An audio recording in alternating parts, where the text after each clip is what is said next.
Okay.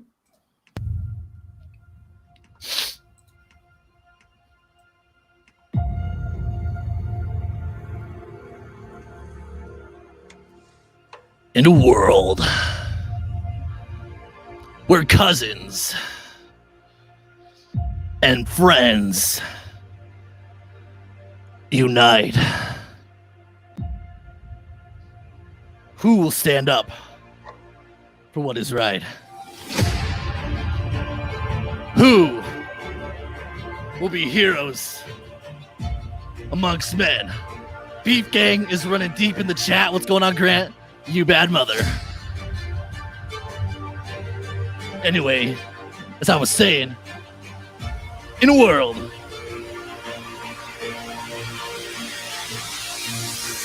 where evil has besmirched the names of all podcasters and cousins alike,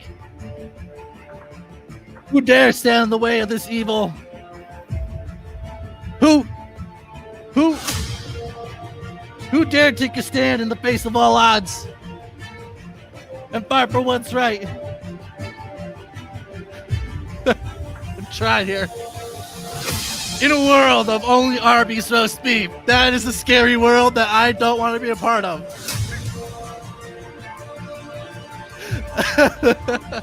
What's going on, Grant? In a world where... Well, shit, I'm pretty fucked up about the roast beef thing. I don't know about that. I don't know if I can continue on the stream. Who dares stand in the way of such an immovable force and an unstoppable object? I don't know. Perhaps it's Sweats and Steve on a Thursday night. What's going on, everybody? I hope you're doing well tonight.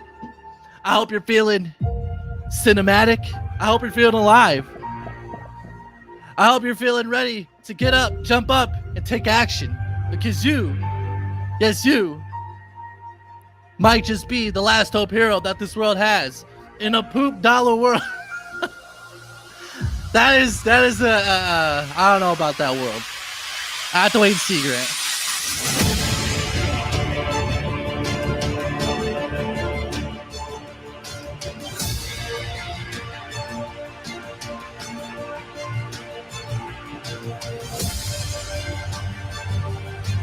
Don't forget to like and share, everybody.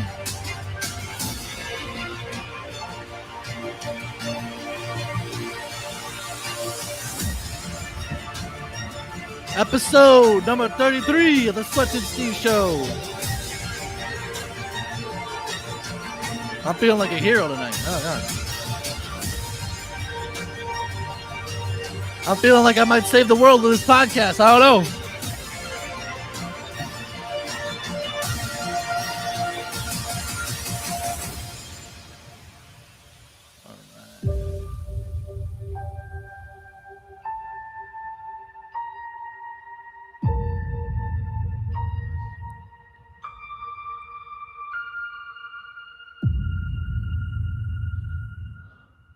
Let's begin the show. Why, hello, clean boys and dirty girls. Welcome to the Sweats and Steve Show. I checked out the show, the Sweats and Steve Show. Seems like you guys have fun on there. It's pretty cool. Make sure you like, share, and subscribe To Sweats and become a clean one today. Oh, oh, oh.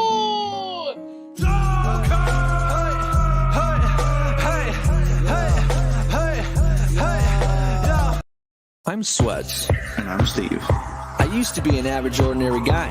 So one day a pair of magical glasses fell from the heavens and gave me the powers and rhythms of an electronic future. Now with my glasses and my cousin Steve, I just like to be on the internet. we're ushering in the future electronic. Sweats. Steve, this is the Sweats and Steve Show.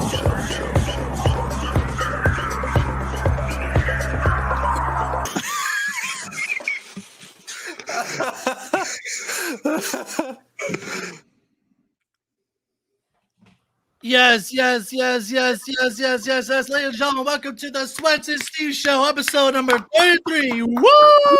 All right, that's right. Tonight is a very, very special episode. I'm very excited. It's been a long time coming, hasn't it, Steve? It sure has. It's been a while. A lot of That's stuff right. going on. Lots of stuff going on. Very busy, very productive.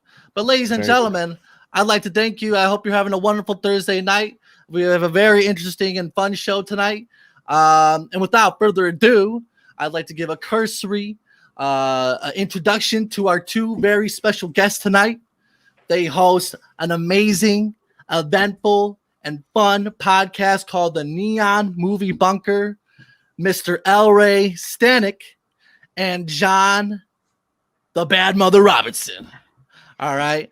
Gentlemen, would you care to introduce yourselves, please, for the people? You first. Okay. But I won't cut you off. No takesies backsies. I'm John. You think I won't drive over and hit you? I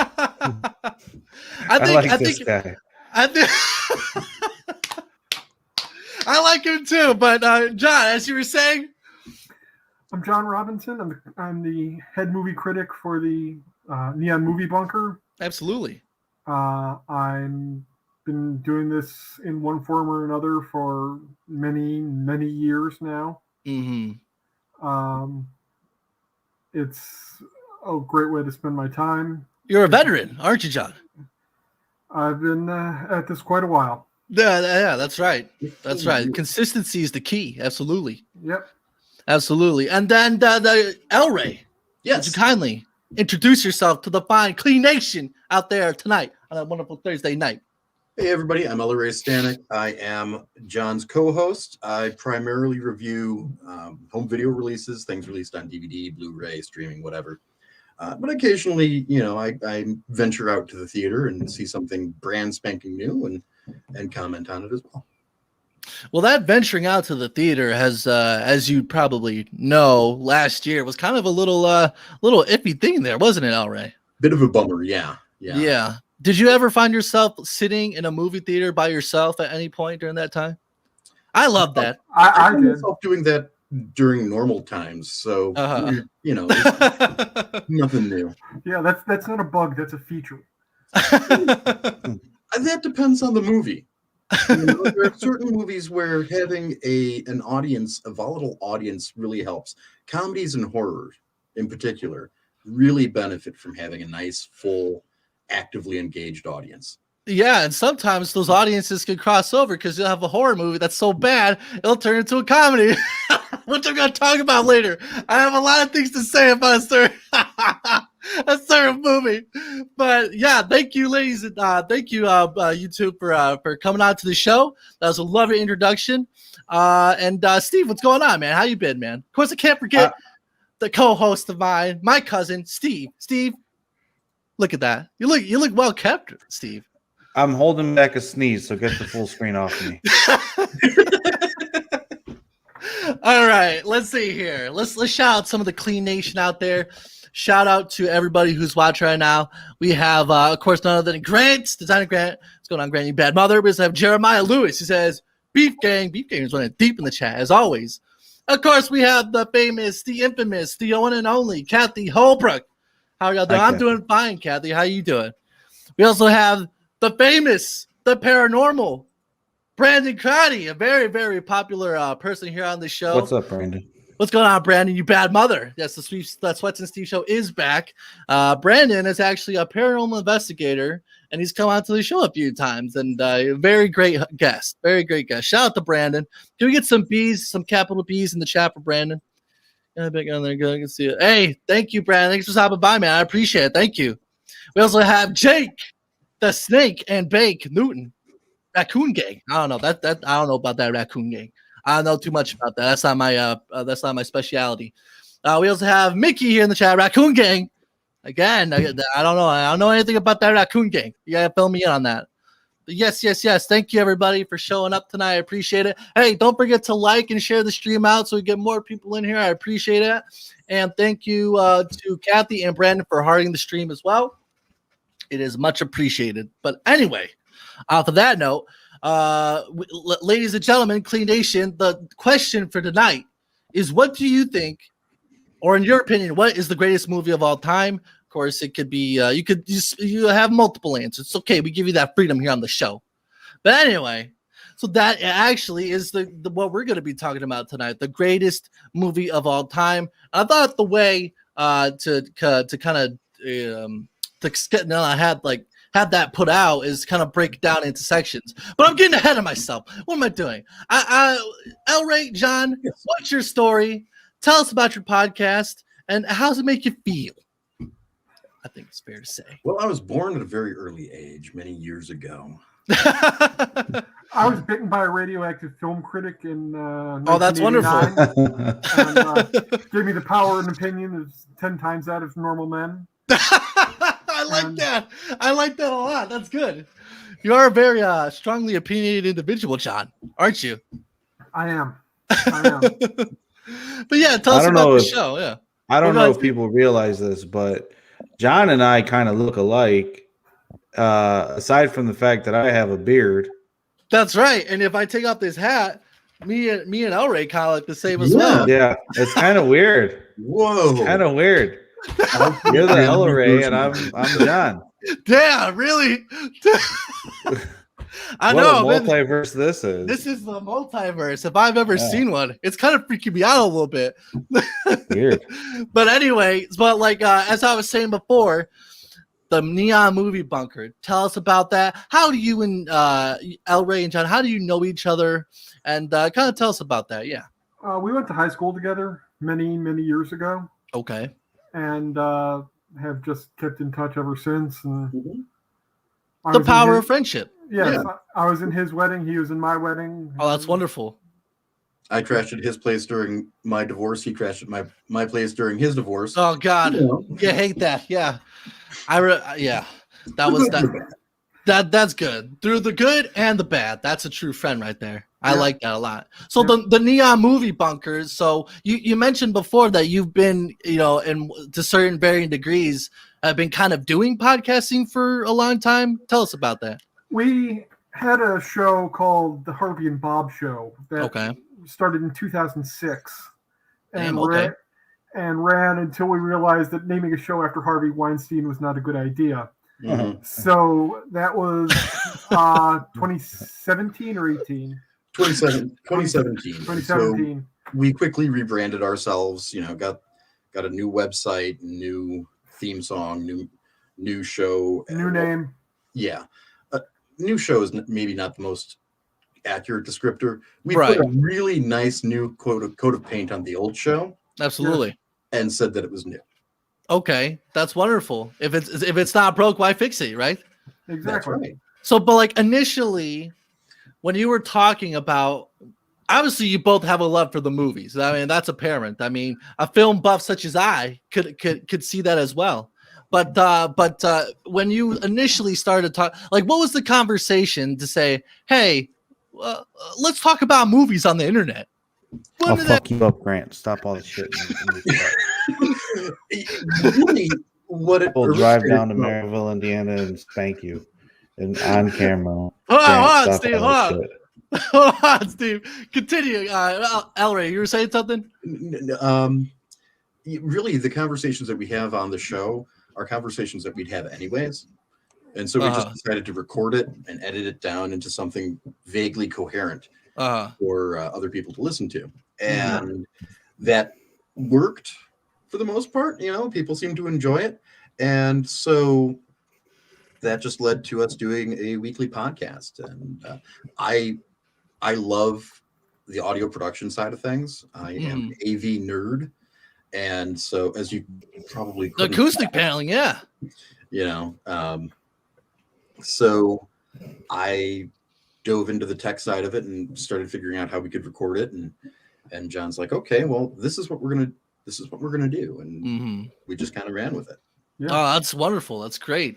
By the way, moderators on YouTube and on Facebook, the links are in the description for the Neon Movie Bunker Facebook page and Twitter. if you'd be so kind to redistribute that in your respective chats throughout the night, like every 15 or 20 minutes or so, that'd be appreciated. Let's show the Neon Movie Bunker. Let's show El Ray and John some Clean Nation love tonight. Let's get them some more followers. Let's get them some more viewers. Let's get that happen. Let's see if we can make that happen. But anyway, yeah, that's a great story. So I guess basically, from here, I mean, it's really a loaded question. The greatest movies of all time. I mean, come on. I mean, that would be like, that's like 3 podcasts. That's like 3 podcasts times 2 divided by 12. I don't even know if that makes sense, but you get the gist. It'll take a while if we really want to get into it. To the power of 27. Elray, back me up, man. I'm with you. The math checks out. Times pi, cross the square. I don't know what I'm talking about. To the 4th power. But anyway, the greatest movies of all time is obviously a loaded question. So the way that I want to go about it tonight is kind of break things down into certain categories. The start, we'll talk about action adventure, and we'll kind of go in that way. But before we go down the gauntlet of the greatest movies of all time, let's see what some of the people have to say. The clean ones have to say in the chat here. So the question is, what do you think the greatest movie of all time is? So we have some answers here. Matrix? Okay, it says Matrix. Green Mile, Kathy says. Jeremiah says the Paw Patrol movie. El Ray, is that a hit or miss? Is he lying or is he dying?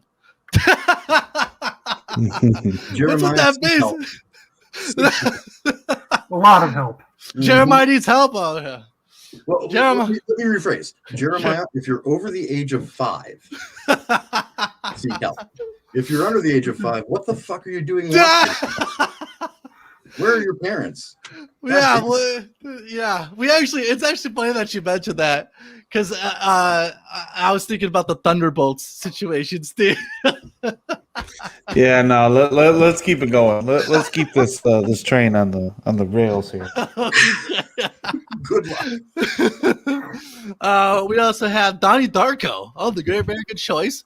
Jurassic Park, of course, absolutely. The single greatest sentence of film criticism I've ever heard was about Donnie Darko. Really? A friend of mine said, I hated Donnie Darko the first 8 times. And what about the 9th? By the 9th, I guess it opened up for him. But the fact that you stuck with it 8 times is... That's actually an interesting, kind of question, because how can you hate a movie 8 times, but... I guess that really just kind of depends on the viewing experience. Yeah. How your perspectives can change. Steve, what do you think about the? Oh, I think he took himself offline. Yeah, I got to sneeze again. Hold on, guys. Go ahead, sneeze. Let's see. Allergies. It's allergy season. I'm struggling absolutely, with allergies, so. Absolutely. If don't go to the movie theater, Steve. If you feel sick, don't go to the movie theaters. Okay.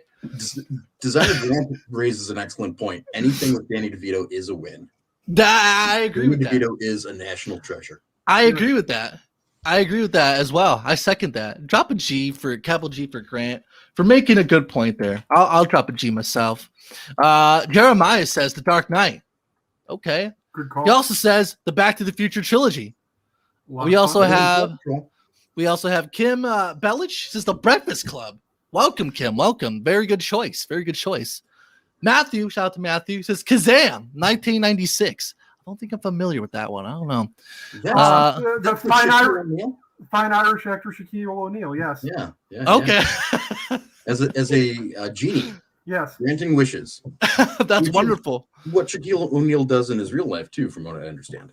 Yeah. Well, I mean, I'm probably... the outfit. The outfits for special occasions. Oh, yeah, absolutely. I couldn't agree more. Jeremiah's girlfriend says The Neighbor Totoro. My Neighbor Totoro. Okay. Good picture. Yeah. He says, no, in all seriousness, City of God is my favorite movie of all time. City of God. I think I've seen parts of it, but let's see here. So we got a couple capital G's in chat. Shout out to Grant. Okay, well, thank you everybody for letting us know what your favorite movies or greatest movies of all time are. If you have any other ideas, or shout them out in the comment section. And again, like, share, and subscribe. And don't forget, moderators, could you post the links to the Neon Movie Bunker Facebook page in the description in the chats, please? Be much appreciated. But anyway, so greatest movies of all time. I'm coming out the gate. Let's see. We're gonna start off with action adventure here. I'm saying.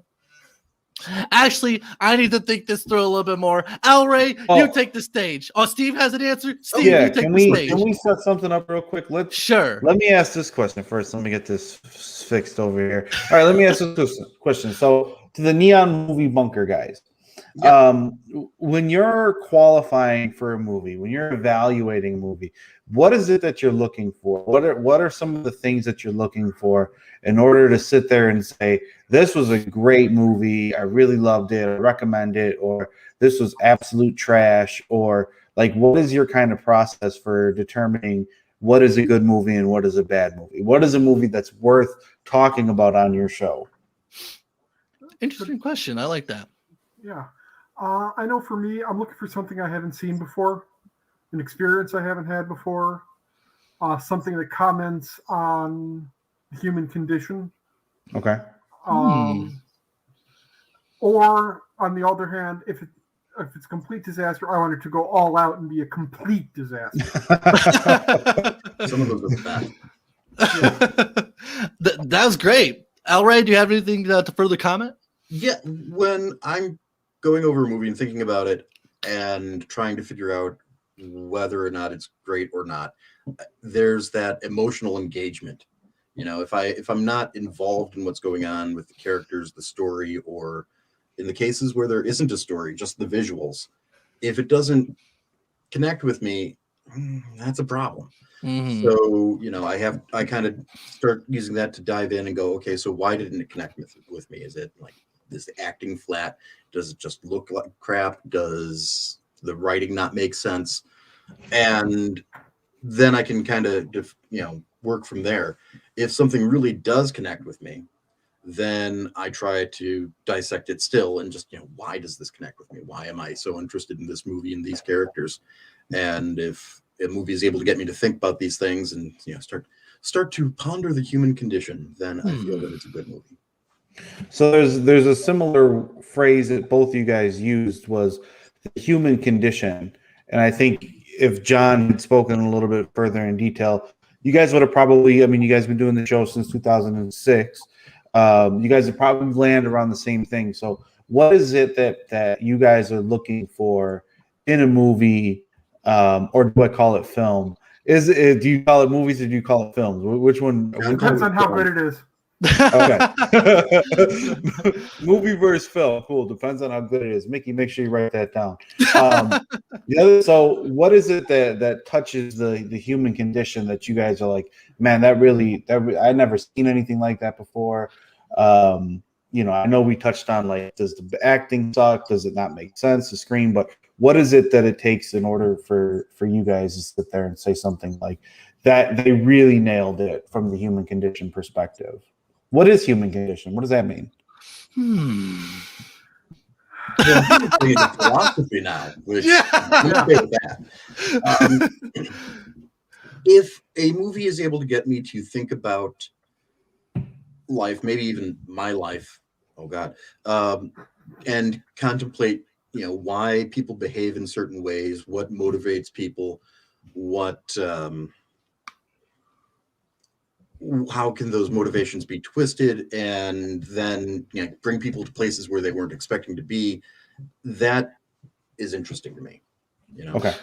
So basically, like a movie's ability to tug on your heartstrings and to really make you feel something. Mm-hmm. And I'm a big softie too, so it's real easy. Lots of movies make me go, oh, tears, and I get all weepy. Monsters Inc. does that to me every single time I watch it. Up does that every single time. Oh, yeah, that's right. Pixar pretty much has a direct line. Yeah, they got the formula. They really do. They got E equals MC squared and all that. Wow. Mm-hmm. Yeah. But they're not the only ones. I mean, there are other teams and groups and writers that manage to really narrow into what makes people tick and what makes us interesting to be around. I got one for Me you. in particular, but I got one for you. The Land Before Time. Yeah. Yeah. That when spoiler alert from like a movie from like from from the 90s or whatever. Whenever Littlefoot's yeah, pretty much, yeah. When Littlefoot's mom dies. I got a question for you. Right? I got a question for you guys. When I went to go see Passion of the Christ, my dad, at the end of it, we were all upset because you see Jesus on the cross and everything. I want you guys to kind of react to what my dad had said at the end of Passion of the Christ. My dad said it was too long. Would you agree? That's all he had to with say. That take on the Passion of the Christ? He's right. It was too long. How long was it? Too long. It's like 2.5, 3 hours, I think. The best whoever did this job, Roger Ebert, used to say, no good movie is ever long enough and no bad movie is ever short enough. Oh, okay. Say it again. That sounds like I'm not gonna say that's a shower thought, but that's a say that again, John. That tickled the human condition in me. No good movie is ever long enough, and no bad movie is ever short enough. So if he thinks it's too long, he's right. Yo, if you guys aren't following the Neon Movie Bunker on Facebook and follow them on Spotify and all that, you're missing out because, when it comes to movies, you're missing out on these gems. You're missing out on these gems that John has to spit. And I'm sure Al Ray has gems as well. I'm pretty... I don't deal in precious stones much. I'm more of a metals. Oh, that's wonderful. That's very good. Metals are the foundation to buildings. All right, don't forget that. They are, and perhaps some of our best music as well. There you go. But yeah, definitely, moderators, if you could. I don't think I've seen it yet. Can you please distribute the links for the Facebook page and the chats, please? Mickey. Let's see here. Shout out to Big Gamer. He says, "Hey guys, I want to drop in and say hello. I have to get to bed." Shout out to Big Gamer.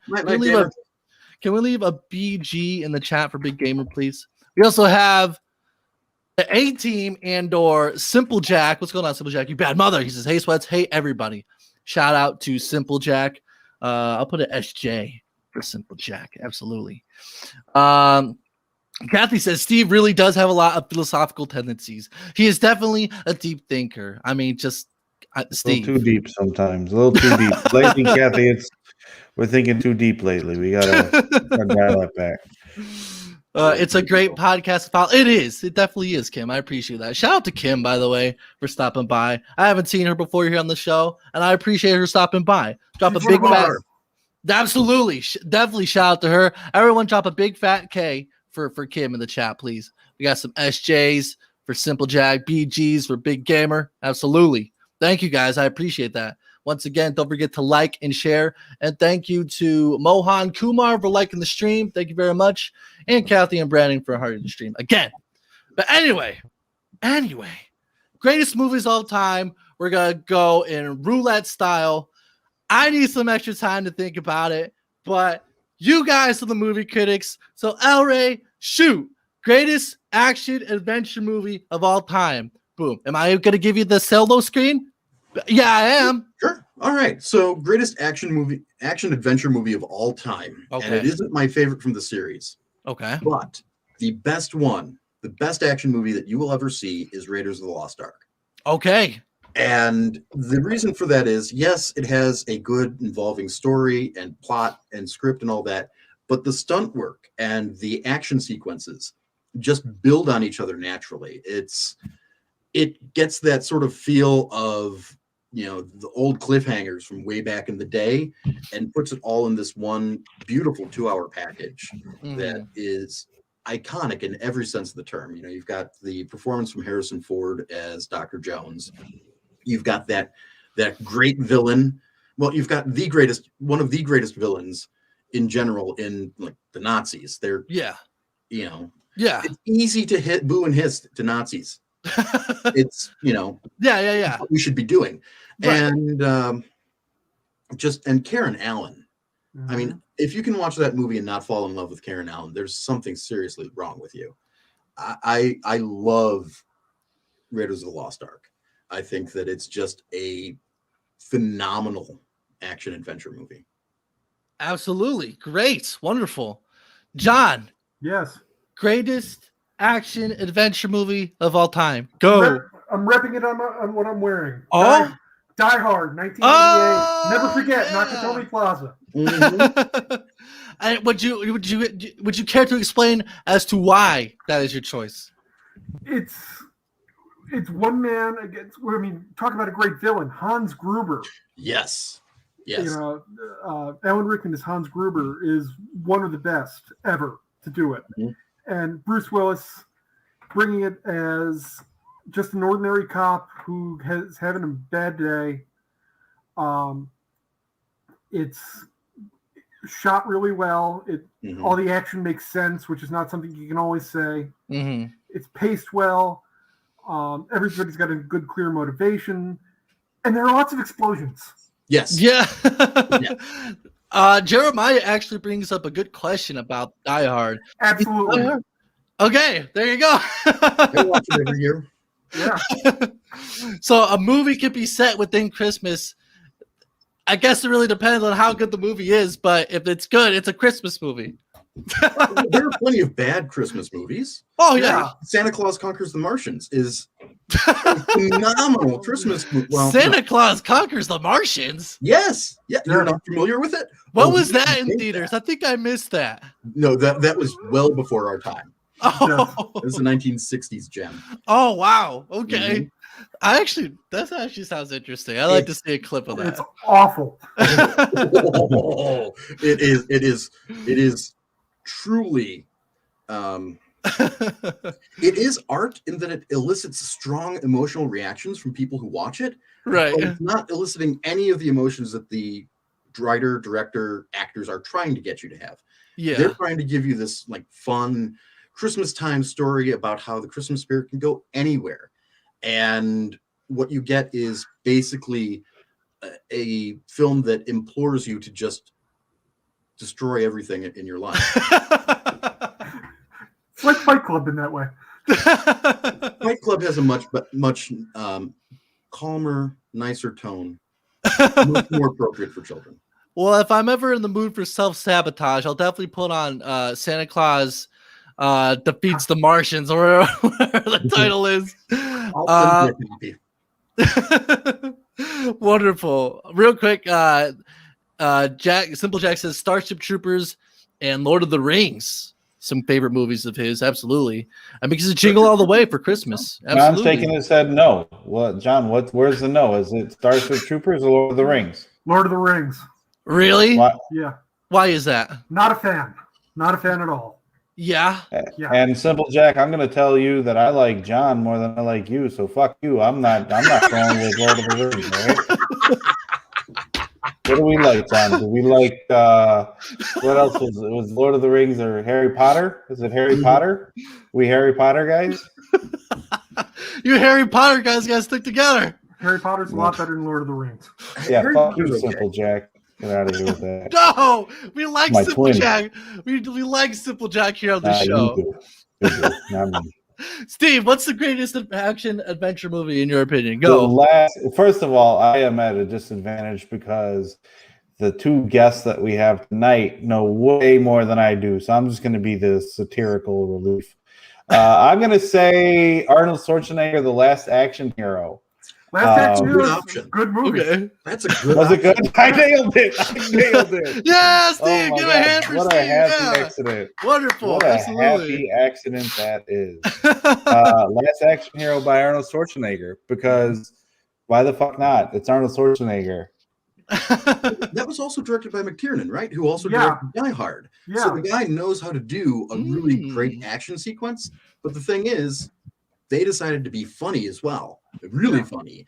And they nailed it. It's like the best action movie parody you will ever see in your life. Yeah, that's great. Nice. Very good. Let's see here. Whoa. Sweats, who are we if we can't hold you accountable Oh, on no, I was your going to do Let's get into that, right? Okay. Let's keep it going. Greatest action and adventure. Okay, so Asatuma. she's doing good. Okay. But anyway, the greatest. Okay, so this is more of an adventure, I'd say. And you know what? If I get some flag for it, it's okay. It's okay. But I would say that the first thing that came to my mind for the greatest adventure movie, because we're going on adventure, you know, it's action adventure. There's some action there. I would say personally, it's The Sandlot, and I'll give my reasons why. The Sandlot. It's not an action movie. Steve, I'm gonna explain. It's an adventure. There's lots of adventure in there. Okay. More here. Okay, so like honestly, it may have something to do with the time that I view. Because I think the time when you view a movie, it also plays a part to it. Am I wrong? Am I wrong? But yeah, I mean, when I first saw it, obviously, like I was a kid, and you know, I remember just like that sense of adventure that takes you up, just like being with this group of cool kids, and they get into this pickle with the beast, and just the crazy boyhood adventures that they get into and all the crazy shenanigans. Like, I love that stuff. And it reminds me of a more innocent time when you know, adventure was sought after, you know what I mean? And you know, you strengthen your resolve, and you learn from life's lessons that are dealt to you. So that's my opinion. The kids in The Sandlot, they sought out adventure. They did. John McClane, he wasn't looking for adventure. No. Indiana Jones, he wasn't looking for adventure. Well, he was looking for treasure. He wasn't looking for adventure. Okay, fair point. These kids were looking for adventure. That's what they were really after. I mean, that's right. So yeah, okay. That adventure of sport and ball playing, and yeah, I love that movie. It's a wonderful movie. Steve, what do you think about that? You were saying something? I think that's a bad pick. You can't sit here and tell me that Benny the Jet Rodriguez. Yeah, everyone wanted to be Benny the Jet Rodriguez. Tell me that Benny the Jet Rodriguez is an action movie. That it's an adventure movie. You can't. I mean, every movie has an adventure. It's an adventure movie. Adventure. That's what I said. Phooey. But anyway, let's see. The next category I had. Sci-fi. All right, I'll give you a moment to think about it. Shout out to everyone in the chat. El Ray, you're going up first. Okay. Kathy says The Pacifier was a really good, funny action movie. I agree with you, Kathy. I agree with you. Vin Diesel, probably at his finest. Let's see here. I prefer Junior. Mickey says Junior was a funny movie. Funny. And Kindergarten Cop, the superior Arnold movie. Let's be straight. Martinez is a surprisingly large number of really good movies under his belt. Absolutely. You know, there's a reason he's a major star and people love him. And it's not just, you know, the charisma and the muscles.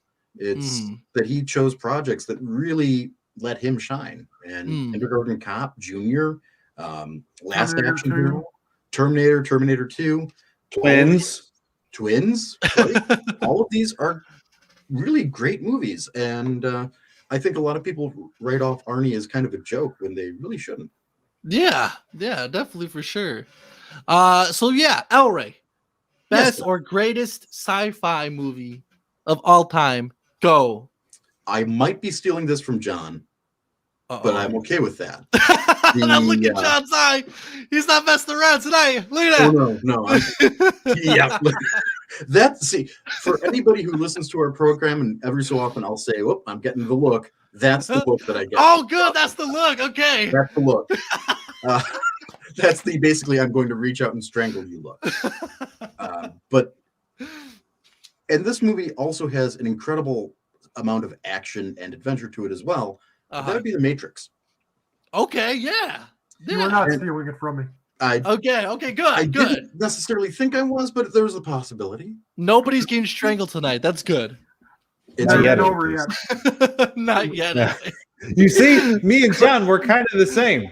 Oh yeah, we said basically the same thing. This is creepy. But what The Matrix does so well is that it takes these basic scientific concepts and extrapolates them beyond any sense of reality and uses that to retell great old philosophical stories like the story of the cave, the story of the cave, the parable of the cave, with people Allegory of the Cave. the allegory of the cave. Thank you. Yeah. John Where they helped saw me their out. shadow. Where they saw their shadows, right? Where they're just seeing shadows, but they think that's what reality is. And that Yeah. somebody is woken up to see what reality truly is and what it can be. And the Matrix is sometimes very subtle, sometimes not, with conveying that idea. And I think it's just a brilliant bit of filmmaking. Amazing effects work too. So one of the things that is I think you need to know about the show is I don't know what is going on half the time. So I didn't understand anything of the Matrix. So when you tell the story of the cave and people seeing the shadow and like they think that they're sleeping, I don't know what, like I watched the Matrix, so I was like, oh, Keanu Reeves, he's doing good in his life. And that was it. So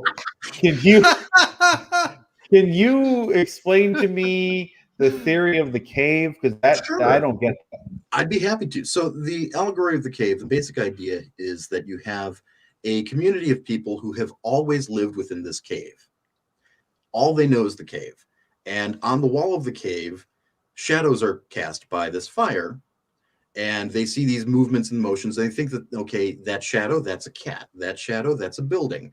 That shadow, that's Lawrence Fishburne in a long trench coat. But when they are taken out of the cave and allowed to see actual sunlight and see the actual world around them, they realize that what their previous understanding of the world was very limited and didn't even scratch the surface of what reality is. And so when Morpheus awakens Neo and shows him what the real world is and how, you know, the machines have decimated the planet in a centuries-long war with humanity and have taken over, that's, you know, giving, yes, it does bend reality in a way that Kathy's right.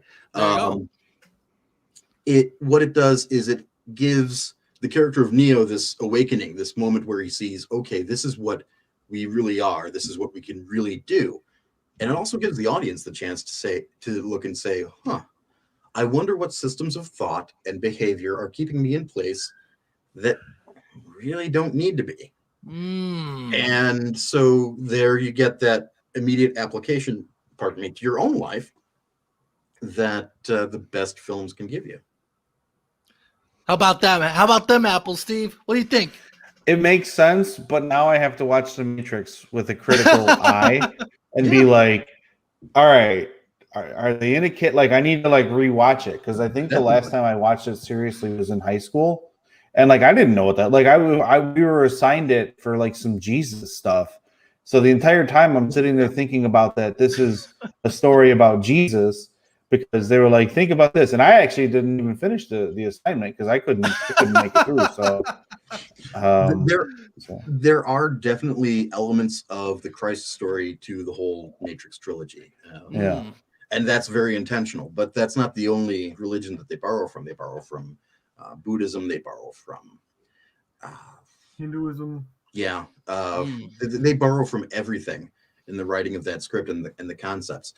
I would definitely recommend watching it again and watch it with the audio commentaries too. Those are some good commentaries. They give a lot of insight into it, and it's interesting stuff. Okay. El Ray, real quick. Yeah. Because this is a whole other podcast episode. Are we living in a Matrix, El Ray? God, I hope so. That would make so much more sense to me, but no, I don't think we are. Okay. Fair point. John, greatest sci-fi movie of all time. Well, Elroy knows where I'm going with this. Okay. It is my favorite movie of all time. Okay. RoboCop. 1987. Paul Verhoeven. Talk about Christ imagery. Yes. Yeah. Wow. Okay. So your reasoning for that being your favorite movie of all time. It's actiony. It's sci-fi. It's funny, and it makes predictions about the future that are still coming true today. And again, shooting. Yay. Explosions. Yeah. But as I already said, it's loaded with Christ imagery. It's just, I find something new every time I go back to it. Was the human condition touched in that movie? Absolutely. Oh yeah, I mean, just the loss that RoboCop feels when he contemplates his family. You know, that's some heavy stuff there. Yeah. Yeah, no, RoboCop's an awesome movie. Yeah, absolutely. I've watched it 50 times. I could watch it another 50 times easily. That's great. Yeah. Awesome pick. Steve, greatest sci-fi movie of all time? Again, I'm swimming upstream here because I'm in the presence of two gentlemen who they know their movies. They know their movies. It's intimidating. It's intimidating. Greatest sci-fi movie. Don't be intimidated by us. We are not intimidating. I'm going to go back to Arnold Schwarzenegger. Does Eraser count? What's that? Eraser? Oh God, John, no. You and John are on the same time, on the same wavelength. Oh my God. John was so mad at me. There are better Arnold options for sci-fi. Okay, there's better Arnold options for sci-fi. Okay, let me think. Okay, your second choice. Total Recall. Yeah, there you go. Okay. There we go. Total Recall. You see, if anything, you're learning two things tonight. You're learning to follow Neon Movie Podcast, and you're learning that Arnold Schwarzenegger's depth is much greater than you thought about. Because so far we've named Last Action Hero. Mm-hmm. Kindergarten Cop has been thrown out there by Matthew and his weak little cankles. And then we also have Eraser, which got erased, and then we also have Total Recall. So Arnold and his depth, how about it, huh? Yeah. There you go. But as far as why that's a pick of yours, what do you like about that movie? I like the fact that I know it in this conversation. That's a big thing. So that's a winner chicken dinner if I've ever heard of one. I also think great effects work. Yeah, there you go. Yeah, tell it, John. Yeah, great effects work. The total mind fuck. Oh yeah, that's right. Yeah, brilliant mind fuck. And it's I like when John says "fuck." By the way, I don't know what it is. He's good. He says "fuck" very well. Yeah, John swears like a Yo-Yo genius Ma playing the cello. Just mwah. Rolls off the tongue like a true artist, like Michelangelo to the painting. Absolutely, he was the Michelangelo of verbal filth. I'm sorry, John. My friend bailed me out on this one. Total mind fuck. It's based on a great story by Philip K. Dick, who also did Blade Runner, which is another great sci-fi movie we didn't talk about. It's the total package. It really is. And that script got a lot of attention from some really strong, intelligent directors. David Cronenberg wanted to do that one. You know, and the movie we got is fantastic. But every Cronenberg being famous for, I've heard that name before. The Fly. Oh, okay, yeah, that's right. Let's see, your Scanners, History of Violence. What's the Dead Ringers? Dead Ringers. What's the European gangster movie that I fell asleep during? Eastern Promises. Thank you. That's the one. Okay. You know, the man makes brilliant films. Okay. That he wanted to do that just makes me wonder what could have been. But we got the next project from the director of RoboCop, Paul Verhoeven. So there you go. You know, it's still, like I said, the movie itself is brilliant. I'm curious. Absolutely. I wish I could just hop into, a TARDIS and go visit other dimensions and see movies that almost happened here but didn't. That's an interesting idea. Well, we're in the multiverse right now, so you just gotta find the portals. The portal, the rift. It's somewhere out there. El Rey. It's somewhere out there. You gotta find it. If I see it, I'll let you know. Go search for it. If I find it, I'll let you know. Thank you. Let's see here. Jake says The Predator. Gattaca. Yeah. Oh, Gattaca. He said the Demolition Man. Oh, Yep. Demolition Man. Demolition Man, you know, you talk about unexpected depth. You have this, what appears to be a stupid action movie with Sylvester Stallone and Wesley Snipes. Wesley Snipes, who, by the way, rules that movie. Yeah. Yeah, he does. But it has references to like Brave New World and all of these great science fiction pieces of literature. And again, made predictions that are kind of coming true. Yep. Yeah. Well, it touched on a lot of ideas of utopia and stuff like that. And yeah, I definitely agree with that. Yeah, absolutely. Demolition Man, very cool. Matthew says, I just want to be known. The Crow is one of the best action movies of all time. Wow, I was 17 once too. Oh, Matthew, fuck you. Me and my non-bearded twin coming for you. Everyone is entitled to their opinion. You know? I can tell you, I genuinely believed that when I was 17. Yeah, I remember. Jake also said that I remember Eraser. I like that one. All right, let's see here. All right. Real quick though, shout out to Matthew as well for liking it on Facebook. Guys, don't forget to like and share the stream out, and make sure to follow John and El Ray on the Facebook page, Neon Movie Bunker page, and they're also on Spotify and Apple Podcasts as well. But I'm sure you can find that on their Facebook page as well. Moderators, if you could distribute that in the chat, please. Appreciate it. For me, greatest sci-fi movie of all time would be Alien. It'd be Alien for me. What can I say, man? Although it seems like he's kind of fallen off, Ridley Scott, great director, you know what I mean?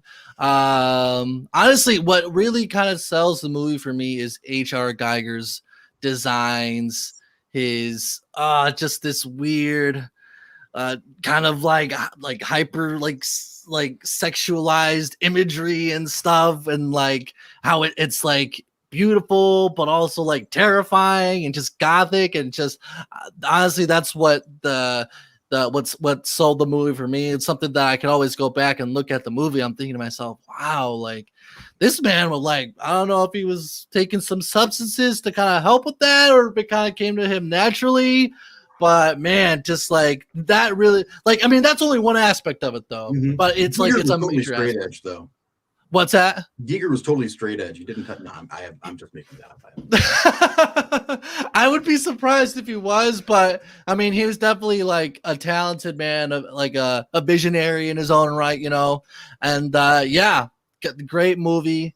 I love to see it. The Alien, one of the most iconic sci-fi aliens or characters and or villains of all time. Just like so iconic, so unique looking. And just yeah, that's what does it for me. And copied so many times. I mean, how many movies afterwards tried to borrow from Alien design elements or story elements, and they were still okay, but they weren't as good as they were in Alien. Exactly. You know? Exactly. Even, and I get a lot of shit for this, but Alien is better than Aliens. Yeah, I agree. I like it more. It's a tighter film. It is much more directly involving. It's more surprising.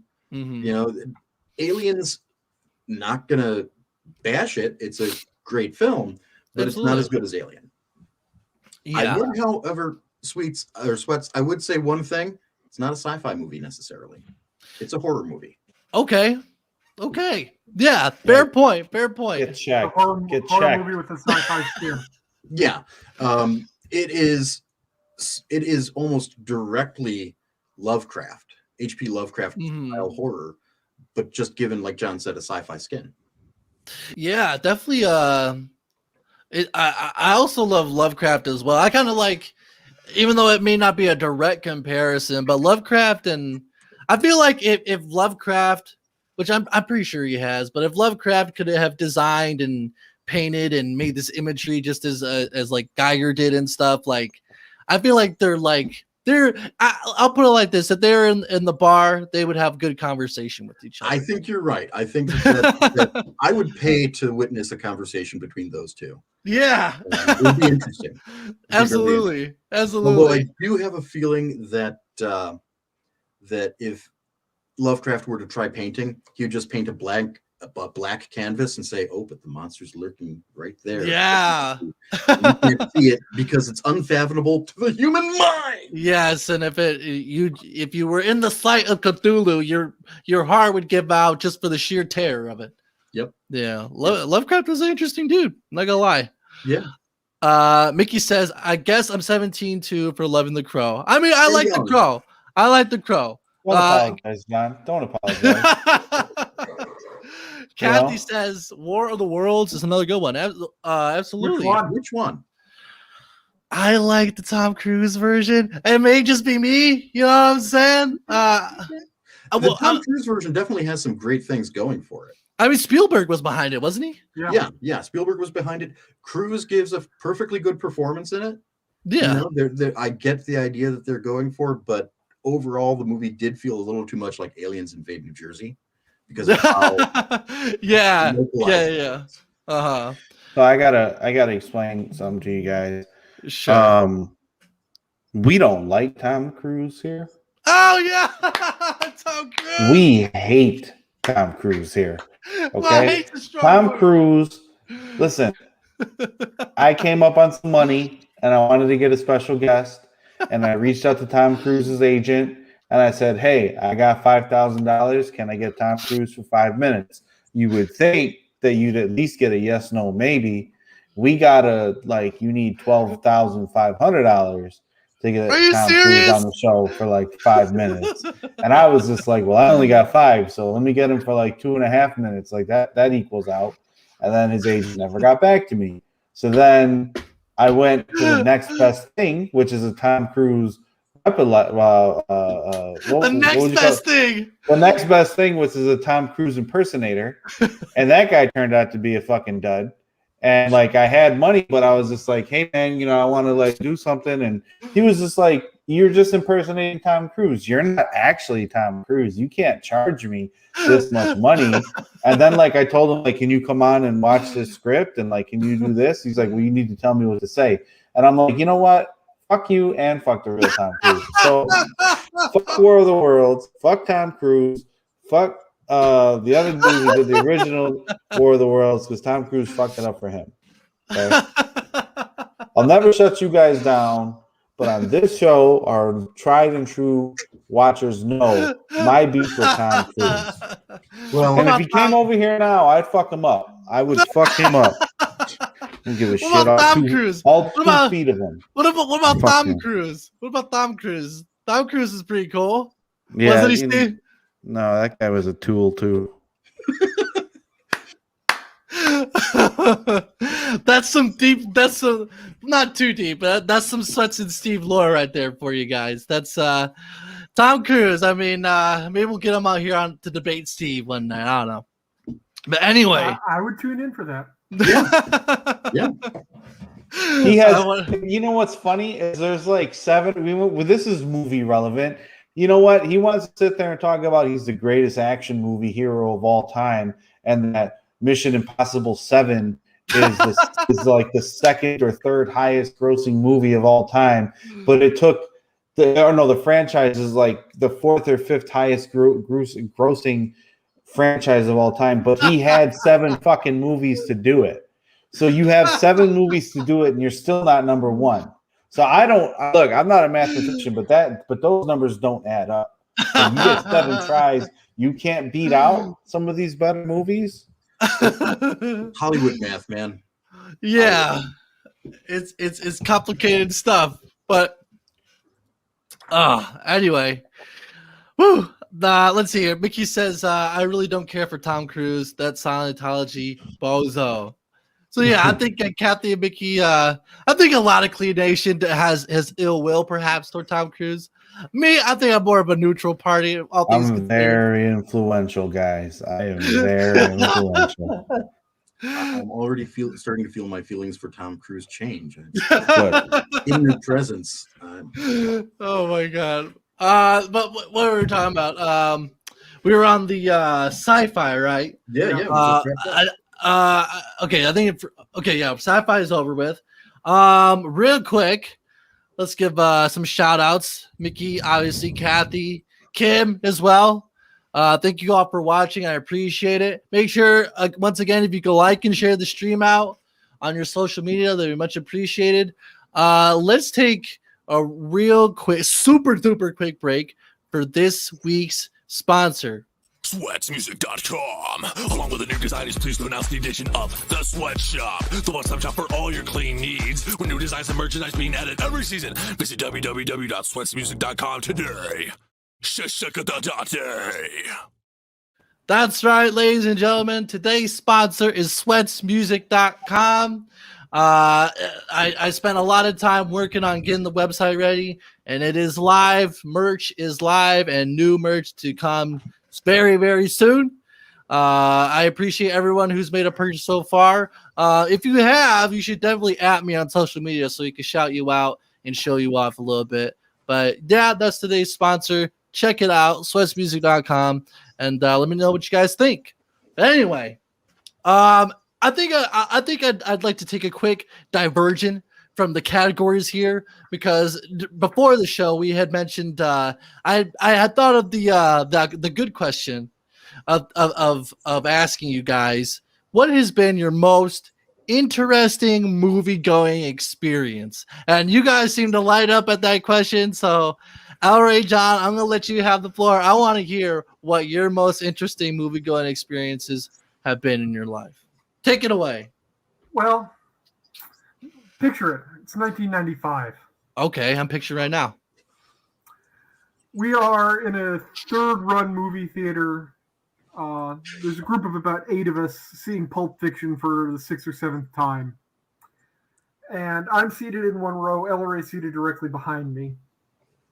And during the crucial diner scene at the end, when Jules opens the briefcase and the light shines on Pumpkin's face and indicating what's in the briefcase.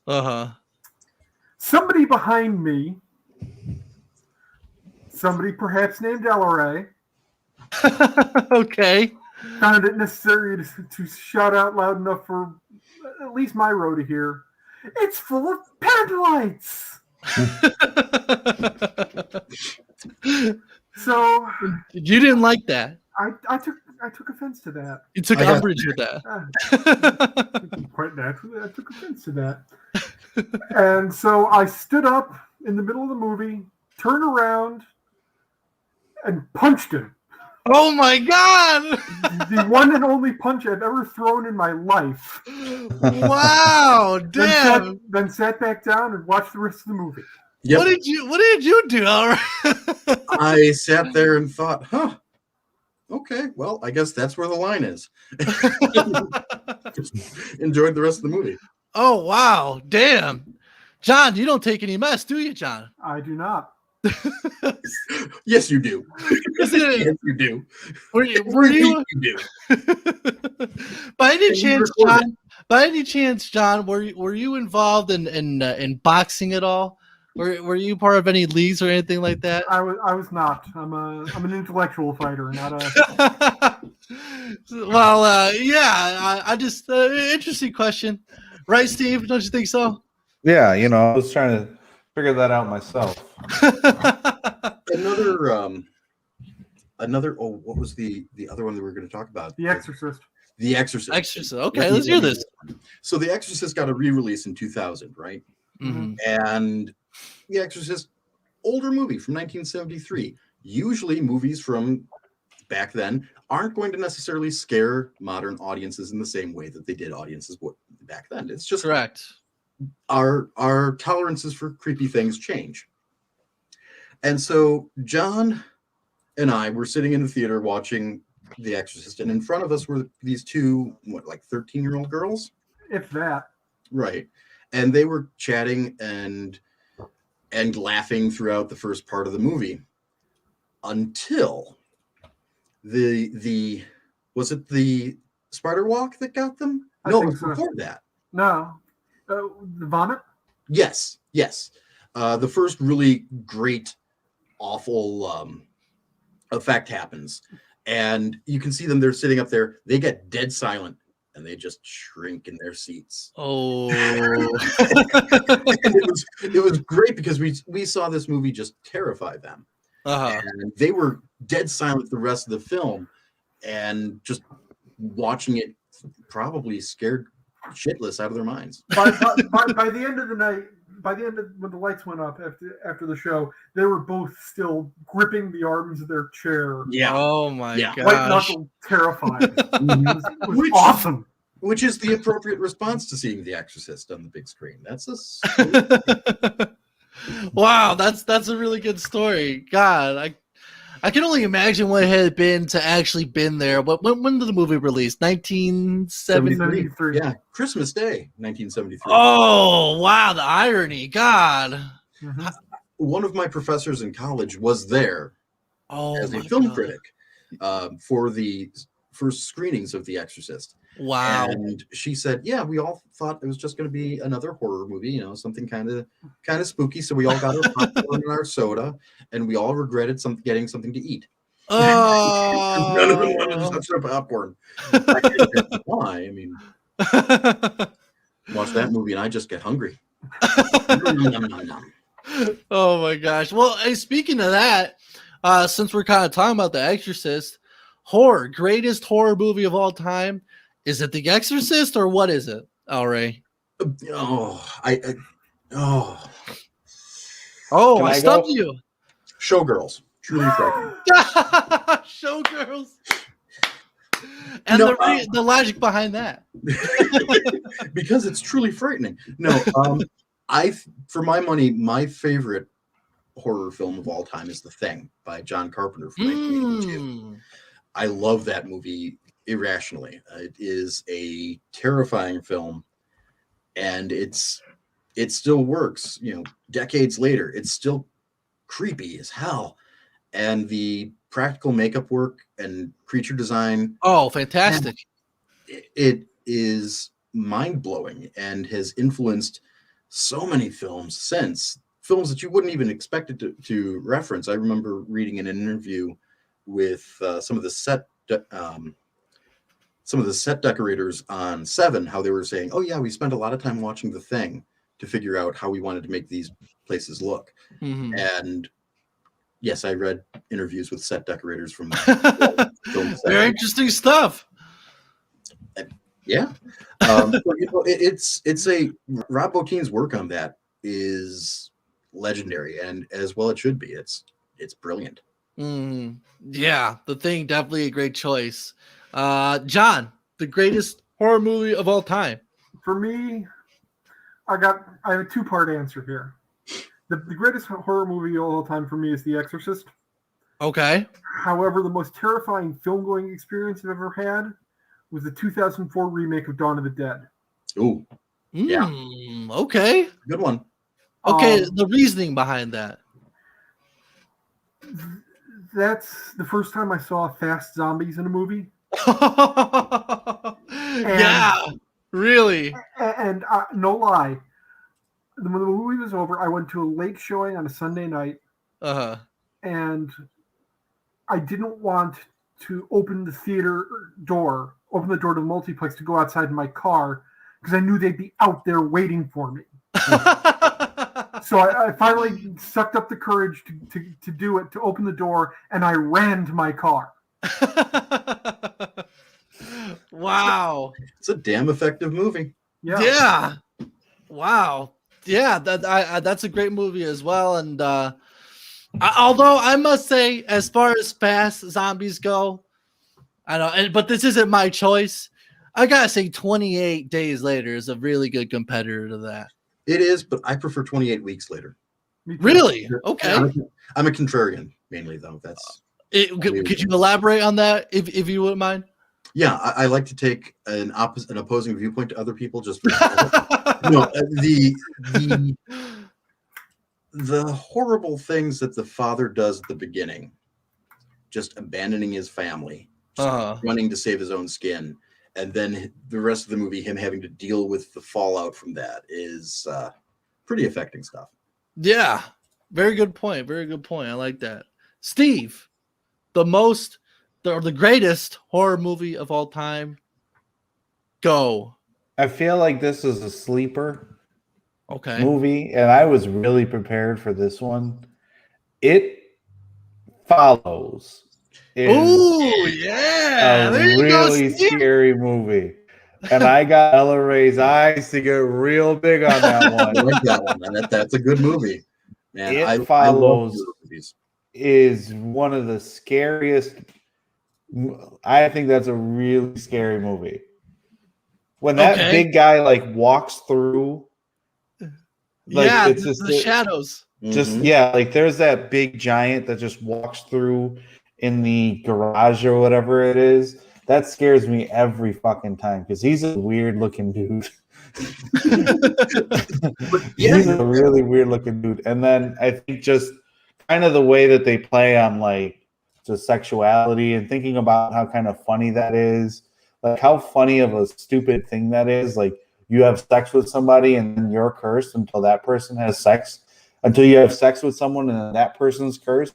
And if they kill the person you just had sex with, then you're next in line, so you have to have sex. It's a movie about an STD that kills you. That was pretty good. I think that was pretty good. Very unique.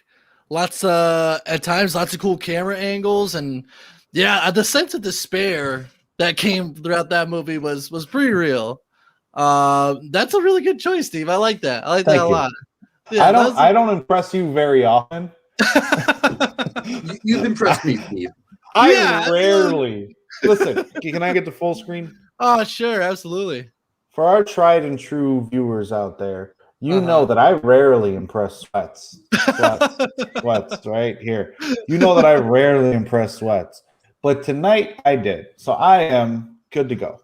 Also, congratulations, Michael and Bree, getting married on Saturday. I don't see Michael in the chat, but I'm pretty sure he's doing last minute planning and stuff for his wedding. Absolutely. Shout out to Michael and Bree to get married. Me and Steve will be there, and we're gonna take some photos. As I was telling Steve before, we haven't been seen in a photo together in a long while. I don't know how you feel about photo taking, Steve, but I think Clean Nation would really like that. Is there more of an unnecessary thing than a picture? Hey, let's get a picture together. It's us. It seriously is. Yeah. I don't like being photographed either.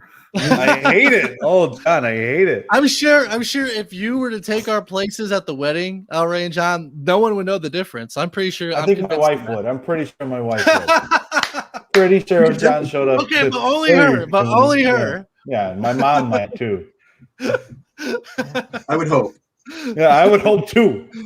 So the links I put out there in the description, I put in the chat. Go follow the page on Facebook and follow El Ray and John on Twitter and look at their website as well. It's a really nice website. But I'll distribute those links in the chat and as we continue. She says, congratulations to Michael and Bree, Kathy. Thank you, Kathy. I appreciate that. I'm sure Michael appreciates that.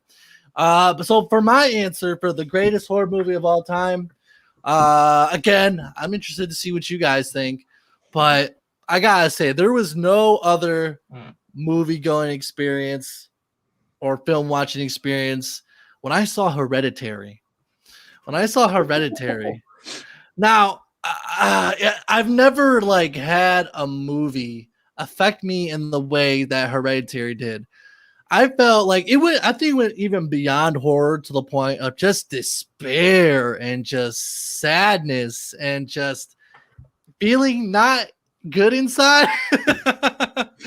To top it off with honestly just some of the horrors, even despite the occult and demonic sort of angles that it takes, which are pretty scary. I mean, God, just when you the mother is chasing her son at the end. Spoiler alert. Oh, look at John. Yeah.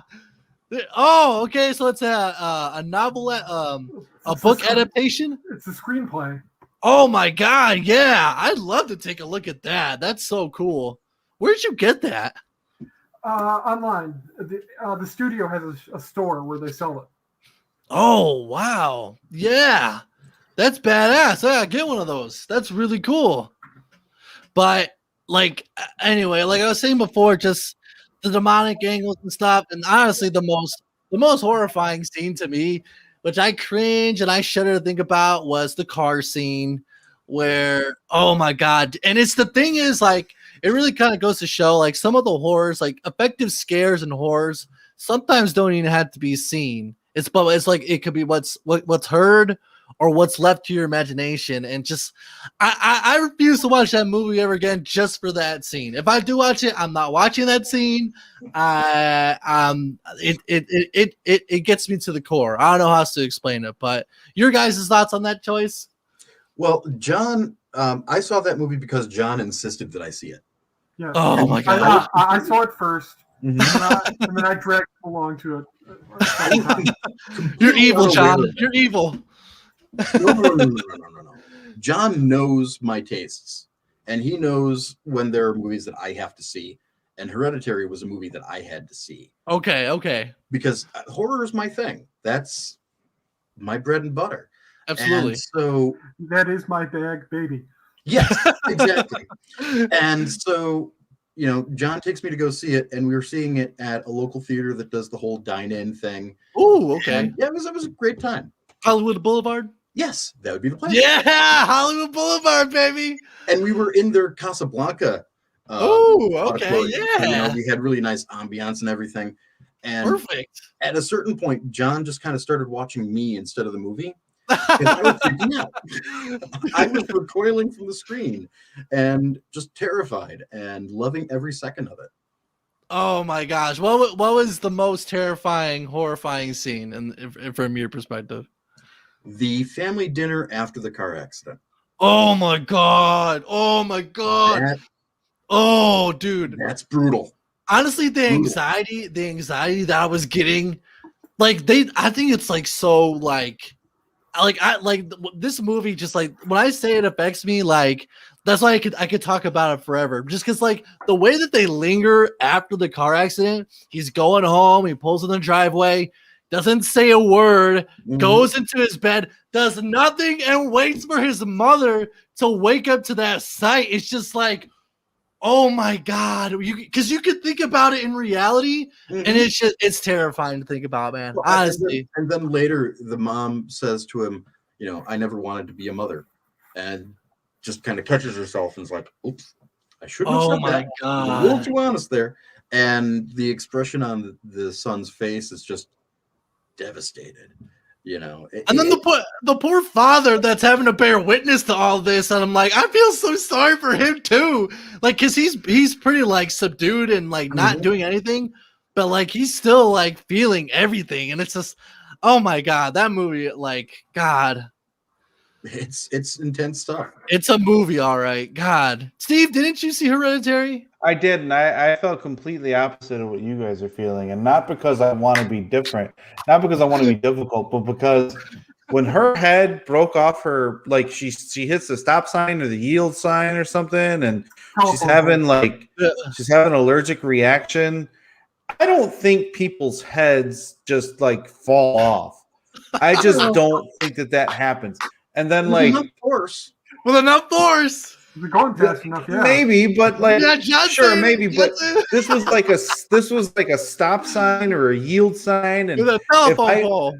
I thought a telephone pole, and then I just thought to myself, like, wouldn't there be some type of bump or something in there? The one scene that did get me, well, one, I did think that the lady's faces is because she made a lot of crazy faces. I think that was one of the things that kind of freaked me out about that one. You're talking about the mother? The mother. Okay. And then there was a scene where she was like upside down, or for whatever reason towards the end, she was like upside down, and I don't remember. That kind of like spooked me a little bit. But like I was just sitting there like I could see why people thought it was good, but then the skeptic in me was just like, I don't know that this perfect circumstances of events happens where like there's just this puppetry and witchcraft and like all this perfect storm of events seems to happen, and it leads to this. But I do know that the guy, the son, the actor in that movie, like he was messed up mentally from it for a while. So again, I don't think for me I didn't really like it, but I could see why people thought it was good. I don't take anything away from it. I was sitting there like, I just find this far-fetched. Like, how does their head break off? I didn't understand. That's what we need Mythbusters to look into now. Yes. How fast do you have to be driving to knock the head off of your little sister? And then if it's true, Steve, then you'll enjoy the movie, right? Maybe I might rewatch it. And what you drinking there, Steve? I got some Macallan. I got some Macallan tonight. Oh, I got some coffee. Hey, salud, huh? What are you drinking coffee at 10 o'clock at night for? What's the matter with me? You? Oh, what you got there, El Ray? Iced tea. Oh, wonderful. What you drinking, John? Saliva? Yes, but not his. Oh, that sounds like the premise of a good horror movie. I don't know. Or romantic comedy. Tomato. I know. You beat me to it. It's actually funny that you mentioned that, because the next thing that I had written down was, and I don't know how this will fare, but the greatest romance or romantic comedy from your. I'm interested with this. Okay, I want to hear what your guys' takes are. Lady and the Tramp. Lady and the Tramp. That's yours, Steve? That's a good one. Counts. Okay, I like that. Yeah. Okay.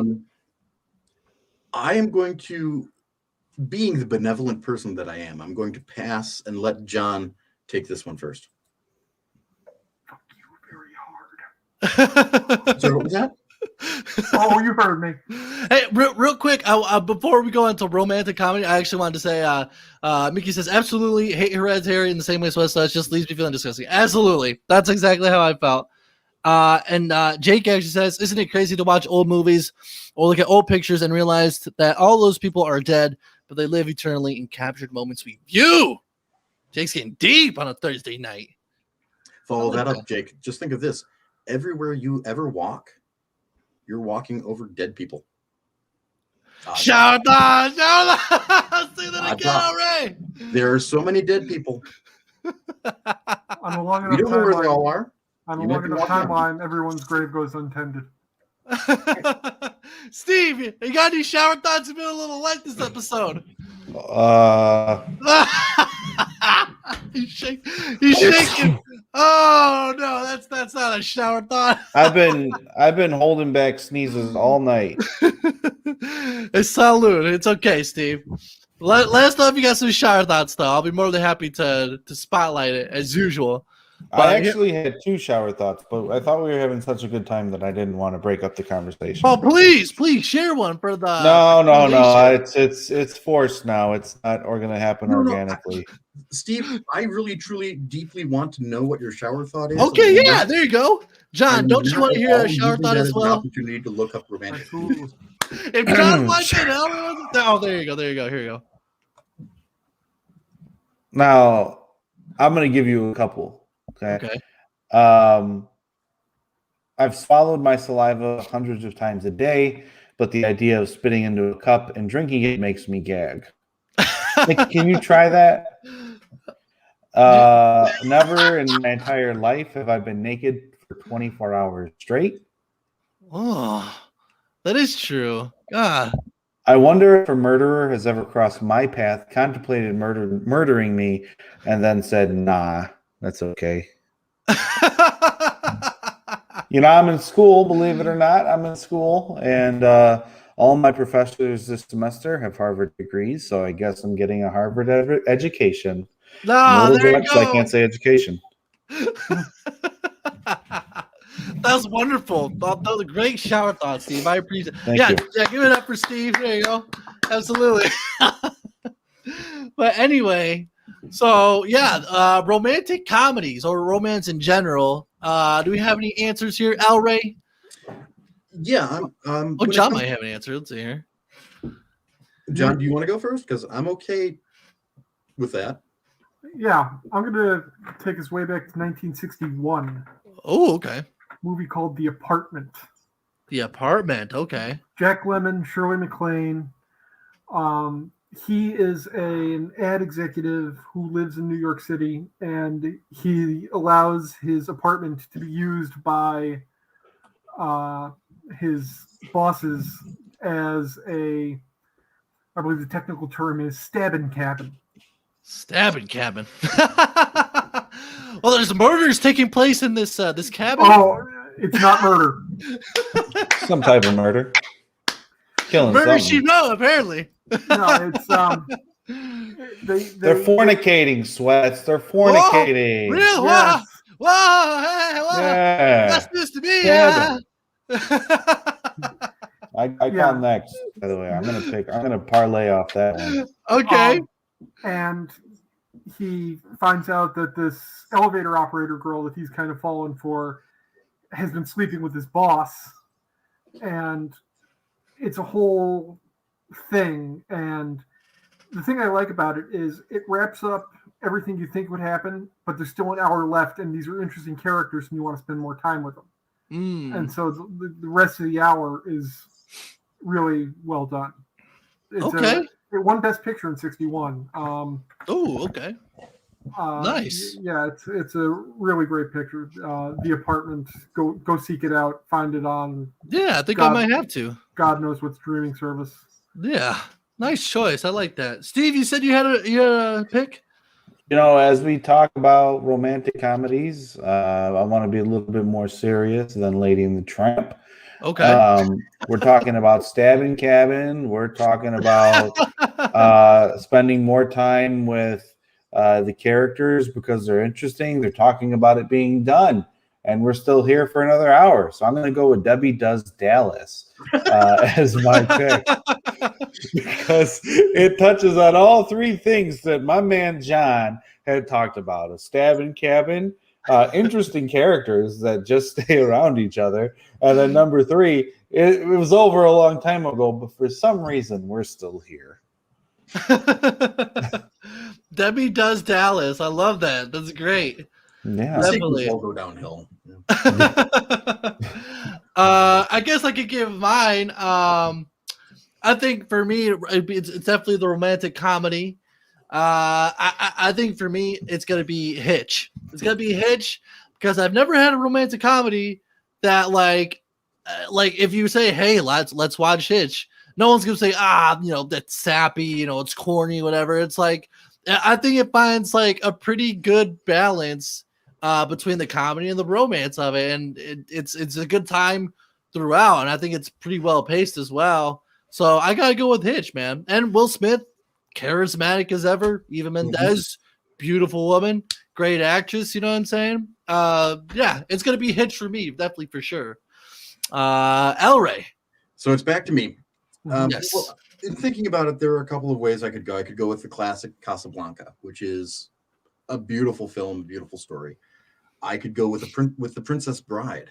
Okay. Which on one level, great action adventure, great comedy, but there is that just nonstop love and connection between Wesley and Buttercup.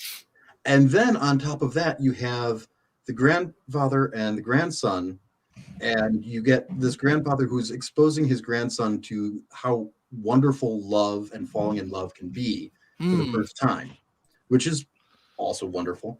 But I'm going to go animated, and I'm going to go with Up. Oh, yeah. There you go.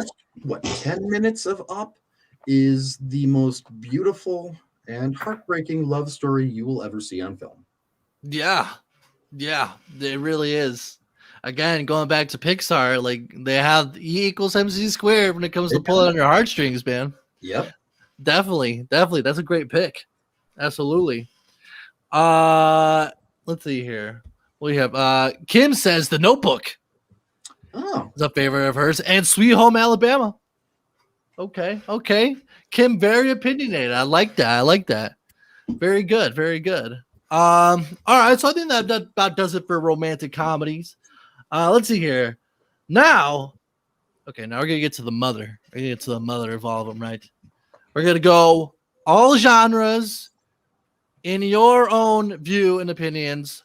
The greatest movie of all time. There's a big one. There's a big one, and you may not feel 100%, but the truth must be told here on episode number 33 of the Sweats and Steve show. If you guys need time, Oh, I'm ready. Okay. Alray is ready. Alray, what is the greatest movie of all time, my friend? In my opinion, the greatest movie of all time is 1995's Seven. And anybody who's talked to me before will. Sorry, my cat is trying to talk into the microphone. Oh, why don't you introduce your cat? This is Zilla, everybody. Everyone, everyone, chop a Z for Zilla in the chat, please. She might look a little annoyed right now, but that's only because her favorite person in the world isn't here. If you bring me down from full screen, oh sure, then she'll get to see John. Look, there he is. Look. Oh, that's great. Zilla loves John. Zilla absolutely positively loves John. This is a one-way, unrequited love. John hates Zilla so much. We got some Z's in the chat. I dropped a Z. Kathy dropped a Z. Jake dropped a Z. Matthew dropped a Z. Lots of love for Zilla. Thank you, everybody. Zilla says hi. And Kim says hi to Zilla as well. Thank you, Kim. Absolutely. Zilla doesn't say hi because she doesn't have human vocal cords. She yeah, if she could, she would. I have no doubt. Shout out to Chris Stanley, by the way. So cheers, guys. Cheers to you, Chris Stanley. I appreciate you, you bad mother. But yeah, okay. So Seven. Greatest movie of all time. Yeah, I am. It's not what you'd normally consider a horror film. It's more of what gets called a police procedural or a thriller, and it works beautifully as that. Mm-hmm. But it is everything that I love about movies. It has amazing performances in it. It has airtight direction and editing. Mm-hmm. The music is fantastic. Both the soundtrack choices and the score that Howard Shore wrote for it. Mm-hmm. It has a twist that even if you know what's going to happen, it's still a gut punch when you watch it. Even the 27th time, it's going to be a gut punch. It says that was a brutal one. It is. It's a brutal, not heartless. Mm-hmm. Not heartless by any stretch of the imagination. And that's part of what makes it so brutal, is that you get to know some of these characters really well, and then bad things happen to them. And that's kind of like that's as John said before, that's my bag. Great answer, Mr. John Robinson. Yes, are sir. you ready to answer the greatest movie of all time? I think I am. Okay, take your shot, my friend. My choice for the greatest movie of all time is 1972's The Godfather. There you go. There you go. Elaborate, please. It asks one of the immortal questions. It's a biblical question. What good does it do a man to gain the whole world but lose his soul? Say that again, John. What good does it do a man to gain the whole world but lose his soul? Damn. And that's that a one theme, right there. That's a theme that's come up in everything from Citizen Kane to The Godfather to The Social Network. Yeah. Damn right. Yeah. Great performances from Al Pacino and Robert Duvall and Diane Keaton and of course Marlon Brando. Okay. As Don Vito Corleone. It's James Caan and all of them, man. And John Cazale as Fredo. It's the whole set it's another one that I could watch 1,000 times and find something new every time. Chris Stanley seems to say part 2 at the world. Brando makes part 2 and part 1. Brando's not in part 2. De Niro's in I part think 2. they corrected themselves and said part 1. Yeah. Right. But part 2's really good too. It is. It's just a little bit of an endurance test. Mm-hmm. Not that the first one is short, but part 2's if you can. They just re-released the third one Yeah, I actually did see that in a new edit that I haven't seen yet. Yeah, I got to figure out what the edits were. I know that they took out the ending where he had the heart attack at the end and passed out. No, they took that out. And he was more so just sulking in his chair in his old age. Which I would like to really see an analysis of that and see how the edits differ. As someone who edits, thank you very much. No, but as someone who edits and my music videos and stuff like that, so I am curious when it comes to all questions about the edits for sure. Yeah, I do question they're inserting a scene where Christopher Lloyd arrives in a DeLorean, but. What version was that? What version was that? I think I missed that. I must have blinked. Shoot, I would have loved to see that shit. Oh, that's funny. But yeah, your Godfather, you gotta put it up there for sure. Great answer, Steve. Are you ready? I was gonna say Godfather 1. Oh, I'm gonna say Godfather 2. Okay, that's fair. Okay, why do you like that movie, Steve? Why do you think it's the greatest of all time? Because John chose Godfather 1.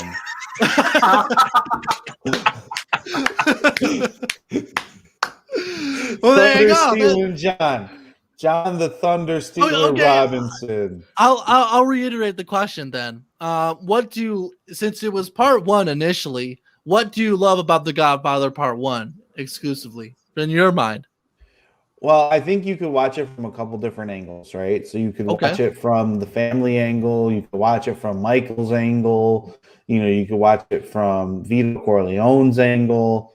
And I don't think it ever gets old. You can just purely watch it, not understand what's going on like I did until I started to watch Godfather breakdowns and whatnot. So I think that's kind of where it depends on your vantage point, right? So if you were to watch it from the perspective of, what's going to happen to Michael and what's his story as it goes through, and then I think there's some symbolism in there behind, his transformation and everything like that.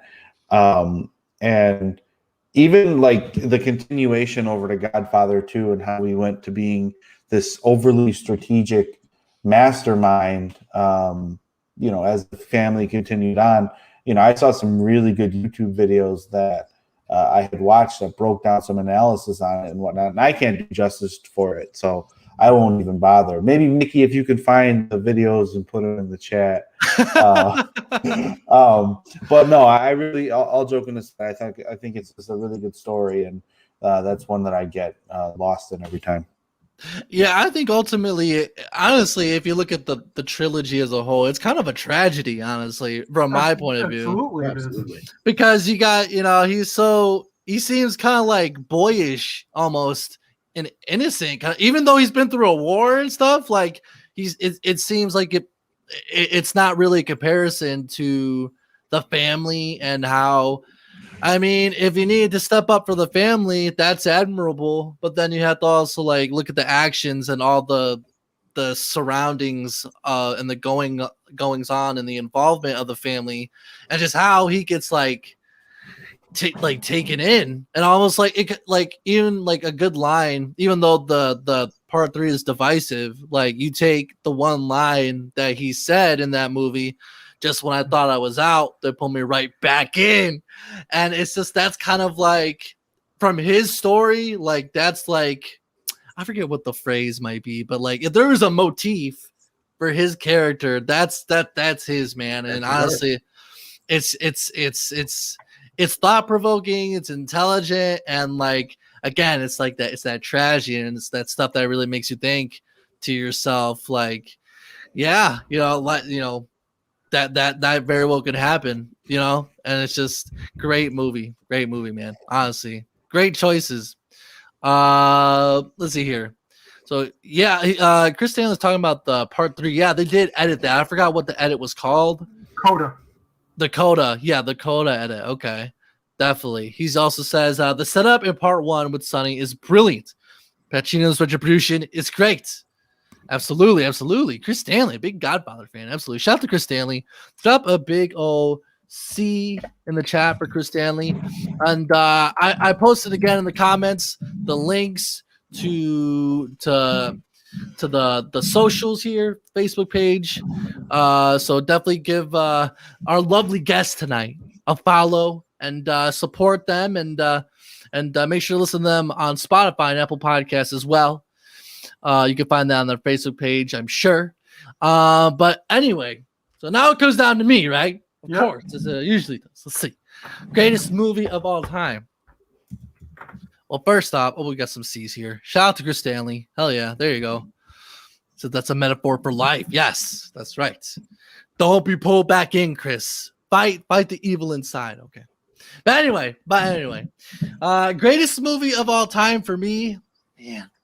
I don't know if you guys have ever seen this one, but I gotta say, like the one that does it for me, I gotta say is Paul Thomas Anderson's 2012 classic, underrated classic, The Master. Interesting. The Master. That's right. I love PTA, but The Master's a hard watch. You think so? Yeah. Why The Master? Why The Master? Well, I think it's because I'm not gonna lie. Like initially watching the first time, I can see why it's a hard watch. I'm thinking to myself, what's going on? Like, am I understand? Is there something I'm missing here and stuff? And honestly, like, I can't like. I mean, because when it comes, because essentially, like, we're talking about movies, right? And when, like, assumingly, when we're talking about the greatest of all time, doesn't really necessarily have to be, but I mean, movies and film, it's an art form, right? So when I'm thinking about, like, I kind of feel kind of ashamed to admit, but like, after watching it the first time, like, okay, what did I watch? I want to know, like, what, like, even if it's like someone else's perspective, I want to know what I watched. And then after kind of looking at some like analysis videos and stuff like that, which again, I mean, like, you know, since it's an art form, art is meant to be shared. So like kind of other people's perspectives on it kind of like is kind of implied when it comes to the art, right? But after like kind of thinking about the themes that it goes into, when it kind of delves into, you know, the Freudian ideas of the id, and what's the other two? I forgot. Ego and superego. The superego, ego, and the id, and you know what it like this balance between animal and man. That, you know, just like this non-thinking animal and this thinking man, and how Freddy kind of like is the main protagonist, and he kind of goes through this journey of just being this animal, just like fighting, drinking moonshine, and just this animal just out of nowhere starting fights. And I like Joaquin, like, is probably like for our generation is gonna be like that Brando type figure, honestly. I think. But like just to see him go through a similar transformation in the same, it's not really a direct comparison at all, but like, you know, we were talking about how Michael Corleone goes on this transformation, and just seeing Joaquin go from this transformation from an animal to like being introduced to the Master. And Philip Seymour Hoffman, another like great actor, man. He went too soon, man. He was like so many movies that I love him in, man. But like him being introduced to Philip Seymour Hoffman, like this thinking man, like, you know, he's seemingly in charge of this, you know, religion, this group, and how he, you know, gets involved with them, and it starts to change him and starts to like determine another direction. But ultimately, at the end of the journey, you have, you know, Freddy kind of like not being able to fight his nature. And it does kind of, it delves into all this stuff, and, you know, nature, and, you know, even like destiny and stuff like that. So honestly, like, it's a thinking movie, but like with the perspective that I have on it now, I could still always turn it on and just enjoy it. And honestly, just the performances, Joaquin again. I love seeing him as the animal, honestly, just because he's always getting into these fights and just this loud, boisterous, like violent man. And he's all Like just the acting was just like phenomenal, and Philip Seymour Hoffman and all the stuff, and that's Amy me. Adams. Amy Adams as well. That's right. Yeah. Black Eyes. Amy Adams haunts my nightmares. Yeah, that's creepy, man. And honestly, with Amy Adams, like it was kind of like there is a lot to believe that like you on the surface you think that Philip Seymour Hoffman's character is like the leader, but honestly, what kind of like if you look into the film a little bit more, Amy Adams seems like to be the one in charge, kind of like providing the doctrine for this belief system and this group and stuff, and it's all just phenomenal, man. Like I'm glad I found it. I'd love to have the Blu-ray of it and just like have it forever, but honestly The Master is the greatest movie of all time. Who knows, of course my opinion could change. Hopefully I have lots of life to live and lots of movies to see, but the Master definitely had me thinking in a way that I had never really had with another film, so definitely The Master for me. So that's my answer. What do you guys think? Not a bad choice. Yeah, that makes sense. Yeah. Steve, you haven't seen The Master, I'm assuming. No, I haven't. No, now you're gonna have to see it. I'd love to get Steve to review and see some movies sometimes, because you have an idea of what Steve might say, but it's never really, it pales in comparison to when actually Steve has a solid opinion on something. So you gotta watch The Master, Steve. Maybe we'll have I feel like I would just be upset because I'd be confused as to why I don't feel the way you feel. You know what I mean? Like I'd watch it and you're like so into it and everything, and I'd just be like, I don't know. Like Steve, the way he introduced it though was that the first time he watched it, he wasn't sure about it. Oh yeah. So you're experiencing that as well. Simply says that the art is speaking to you in much the same way that it did him. Damn. That just means that you have to watch it twice. Yeah, that's right. You at least have to watch it twice, Steve. All we need now is for John to back up El Rey, and he'll watch it. John, can you help me out here? It's a really great piece of work. It's got some amazing shots, amazing acting. Yeah, it's kind of Philip Seymour Hoffman's swan song, and the relationship between the two of them, Phoenix and Hoffman, going toe to toe. Oh yeah, it's impressive. The meeting of the minds, man. It's just like a total clash of character, kind of like me and Steve, or you, El Rey and John. You know, kind of like yeah. I guess there's a Freddie and I forgot what his name was in the movie. Sorry, Jason? wrong movie. Freddie and Jason. Well, Thomas Anderson versus Jason is something that I would pay big money to see. Absolutely, I would too. But yeah, that's my answer. Let's see what people are saying in the chat. Shout out to the chat.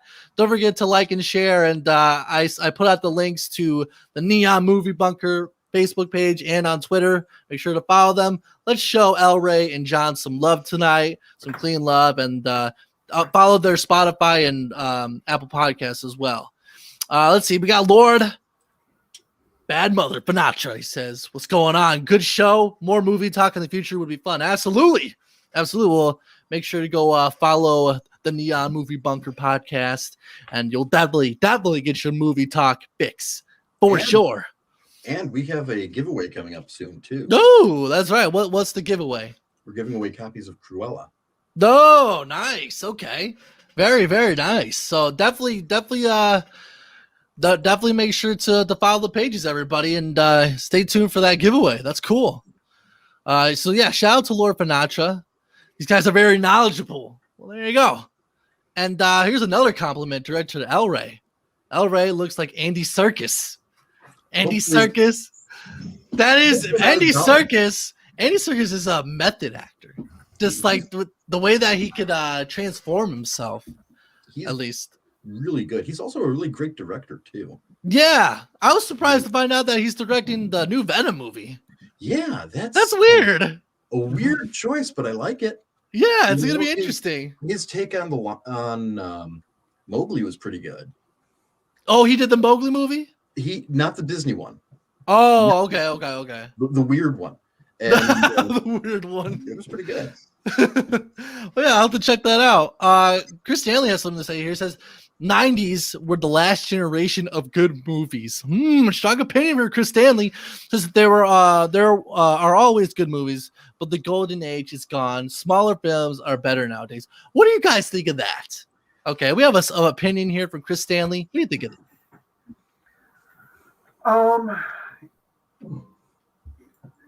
What we've lost is the middle class of films. Everything's either being made for $10 million or $150 million.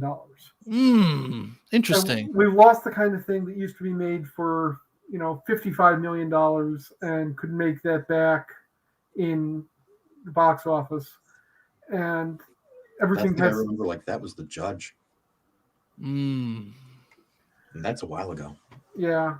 Argo was something like that. Okay. And Argo was a really good picture. Mm-hmm. The Ben Affleck picture. Yeah. Okay, cool. Yeah. So you're basically saying there's no middle ground as there should be. That's kind of like one of the problems that you see with the landscape right now. Yeah. Okay. Everybody's either, I love Marvel movies, but everybody's trying to either make a Marvel movie or make something that'll get them noticed by Marvel. Okay. I like that. What do you think, Alray? What's your take on this? I think that every time period, no matter what year it is, there are going to be fantastic movies made and released. Sometimes you just have to look harder for them than others. Yeah. The trick is finding them.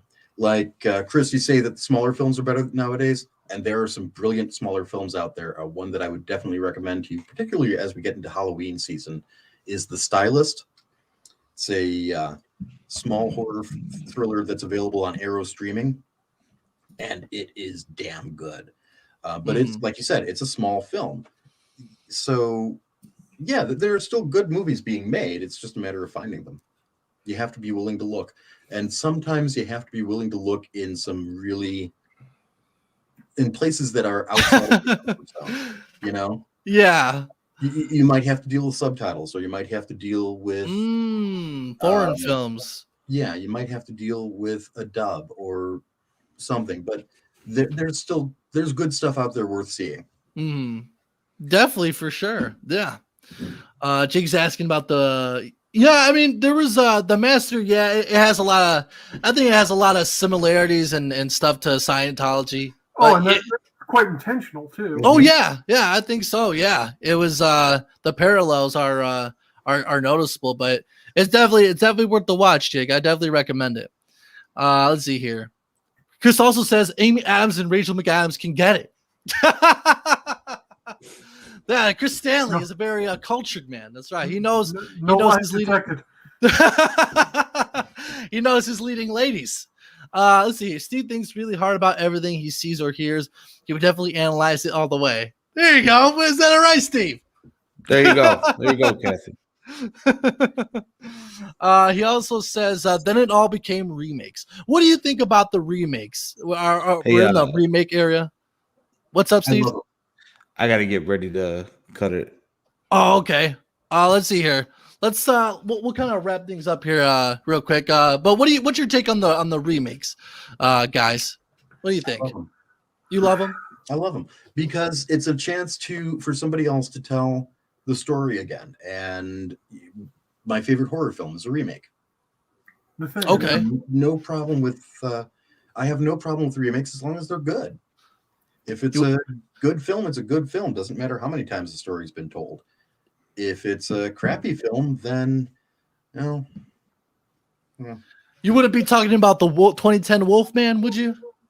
I kind of liked that, but I like it too. I have a feeling that my opinion of Emily Blunt is similar to Chris Stanley's opinion of Amy Adams, so maybe I'm biased.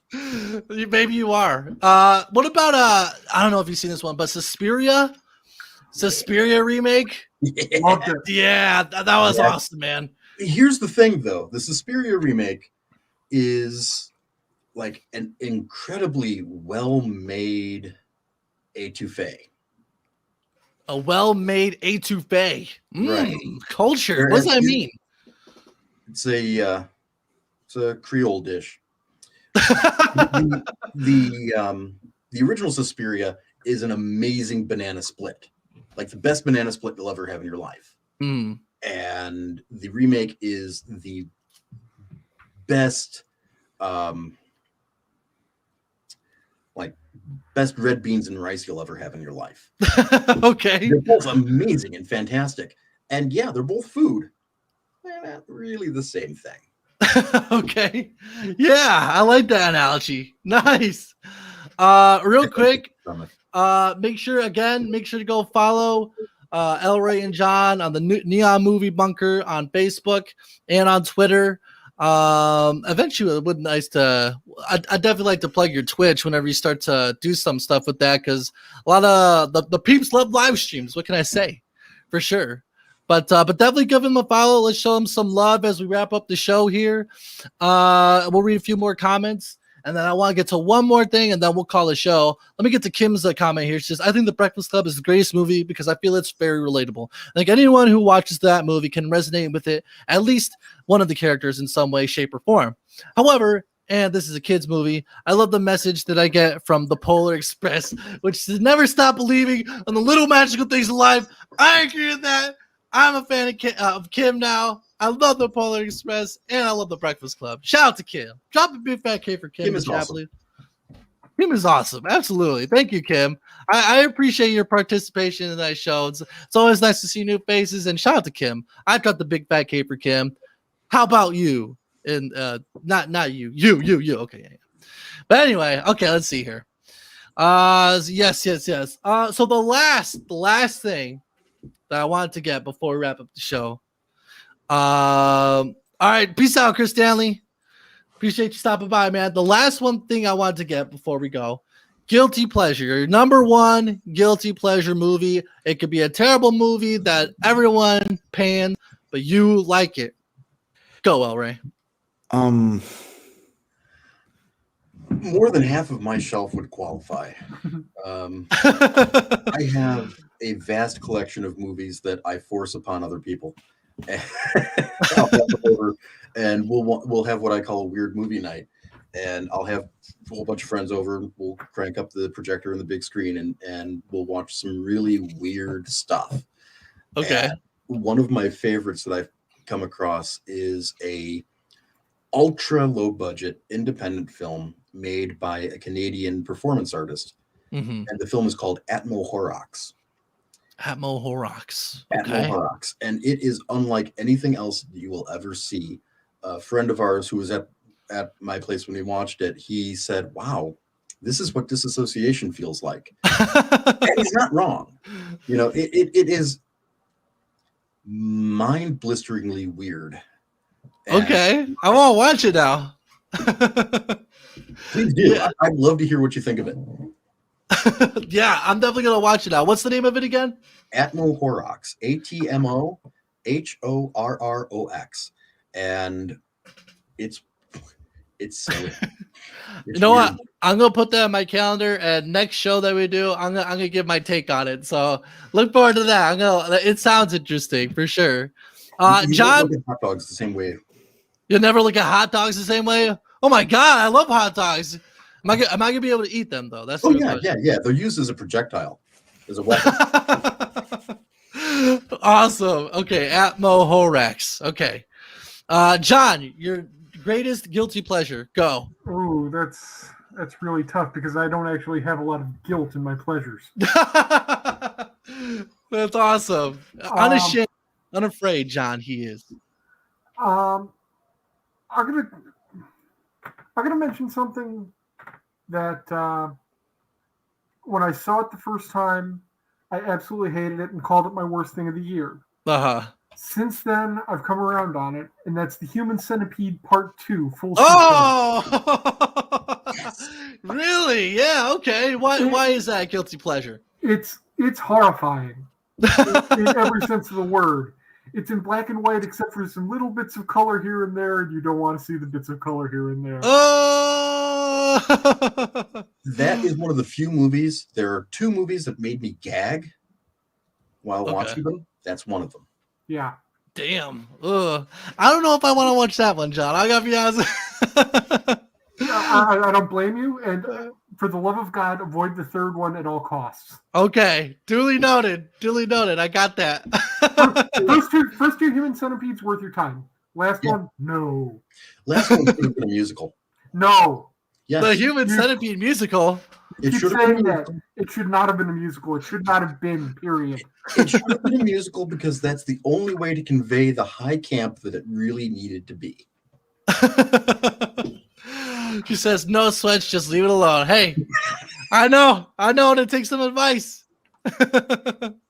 I guess for me, the guilty pleasure is this indie movie called Hottie Boombalati. It is made in 2008, and it's kind of like a Napoleon Dynamite type, feature. But I fell in love with it, and I know a lot of people might say it's lame if they were to watch it, but for me, it's a guilty pleasure. It's something I could put on over and over again and just enjoy it, and I love it. Steve, did you watch your guilty pleasure? You're looking at the show. Mighty Ducks, and I really got to go, guys. I am 30 minutes over than I was supposed to be, but it was a pleasure meeting you guys. Thank you so much. I got to jump off now. Pleasure was ours. You guys enjoy. Thanks for being on the show. It was a pleasure, and Sweats, I'll see you on Saturday. All right, Bye, Steve, guys. I'll see you Saturday. Bye. Well, guys, I want to thank you guys for coming on to the show. It's been fun. Thank you for having us. Yeah, man. Yeah, of course. Have to have you guys on our show. Sure. Yeah. Just let us know, man. Let us know, man. And honestly, do you do your show more like in person, or is it more like you guys get to the studio and record, or do you do it like over like kind of like StreamYard, what we're doing right now? We've done both. Okay. We're flexible. Okay. See? Cool.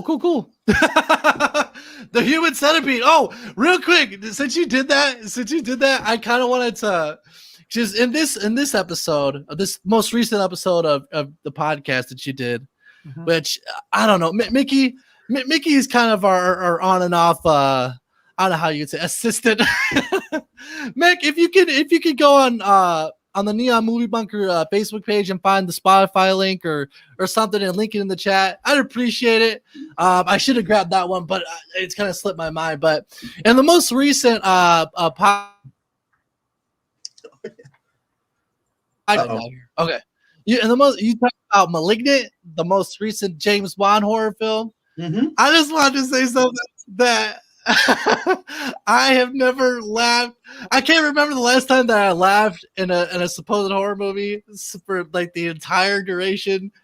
Like, it was such a good. That's fair. That's fair. I had the same reaction to La La Land, so it's some different folks. I just found like it was kind of like funny how the killer was running backwards and doing the chair throw halfway across the room.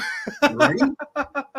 None of that could actually happen, but that's okay. It was fun. I know. Oh no, it was totally fun. I think at the beginning, my expectations were like, okay, I want James Wan, like he's on The Conjuring, he's done stuff like that. I'm gonna go in here see a scary movie. Did not really get scared at all. But then when I let go of that expectation and I just had fun, I'm like, okay, yeah, let's go. This is a great movie. Tales from the Crypt to it, right? Yeah, exactly. Tales from the Crypt to it. Exactly. And like whenever, like, I don't know if they're positioning for like a franchise or a sequel type deal. I want to see a sequel. I'm a believer in Malignant. I love how the killer was murdering people when like when I was watching it with somebody. I said, hey, look at me, I'm a Malignant killer. But it was so fun, and it was such a good show. I mean, such a good movie. And thank you, Mickey. I appreciate it. She found the Spotify link. Thank you. Please, everybody, last big push before we end the show. Follow John and El Ray on their the Neon Movie Bunker podcast page on Spotify. I also will distribute one more time the Facebook pages and stuff. It's been a great show. I love having these guys on there. It's such a good time, and definitely I'd love to. And me and Steve would love to come on to your show and talk some more movies with you, man. Definitely could go on for a while talking about it, man. Real quick before we go, do you want to kind of like shout out anyone or promo your the website or the Spotify or anything like that before we go? www.neonmoviebunker.com for all your neon movie bunkering needs. There you go, and it's in the chats, guys. So definitely go over there and give it a visit and give some follows and some listens. Yeah, shout out to Lisa Moore, by the way. I didn't see Lisa. She says good night, guys. Good night, Lisa. Thank you for watching. Appreciate you watching. Shout out to Lisa. Mickey says thanks, guys. It was a fun one for sure. Absolutely, thank you, Mickey. Thank you to Kat Freeman, Lisa, and Mickey for liking the stream on Facebook as well. I appreciate you guys so much. I think that's just about do it for episode number 33 of the Sweats and Steve Show. Hope you guys had fun. Make sure even if since we're wrapping up, like and share, and let's give John and Elray some follows, and definitely stick along with them and follow the podcast because it's a good time. I listen to it all the time, and definitely I would agree. But if that's gonna do it for us, I appreciate you guys coming on the show as well again and thanks for having us. Absolutely, last. Absolutely, it's so much fun. I swear. The next time, a few more now. He's got a few more. What's that? I'm saying you have a few more announcements. Okay. Yeah, that's right. A few more announcements. Tomorrow, which is more like midnight, like in 2 hours, a new song that I'm coming out with is dropping on the YouTube page and on Spotify and on Apple Music. So definitely look forward to that. I have to do a track breakdown live stream of it. I don't think I'm gonna do it tomorrow, but maybe Monday night I could do it, or maybe I will do it tomorrow. But definitely new song coming out. Yeah,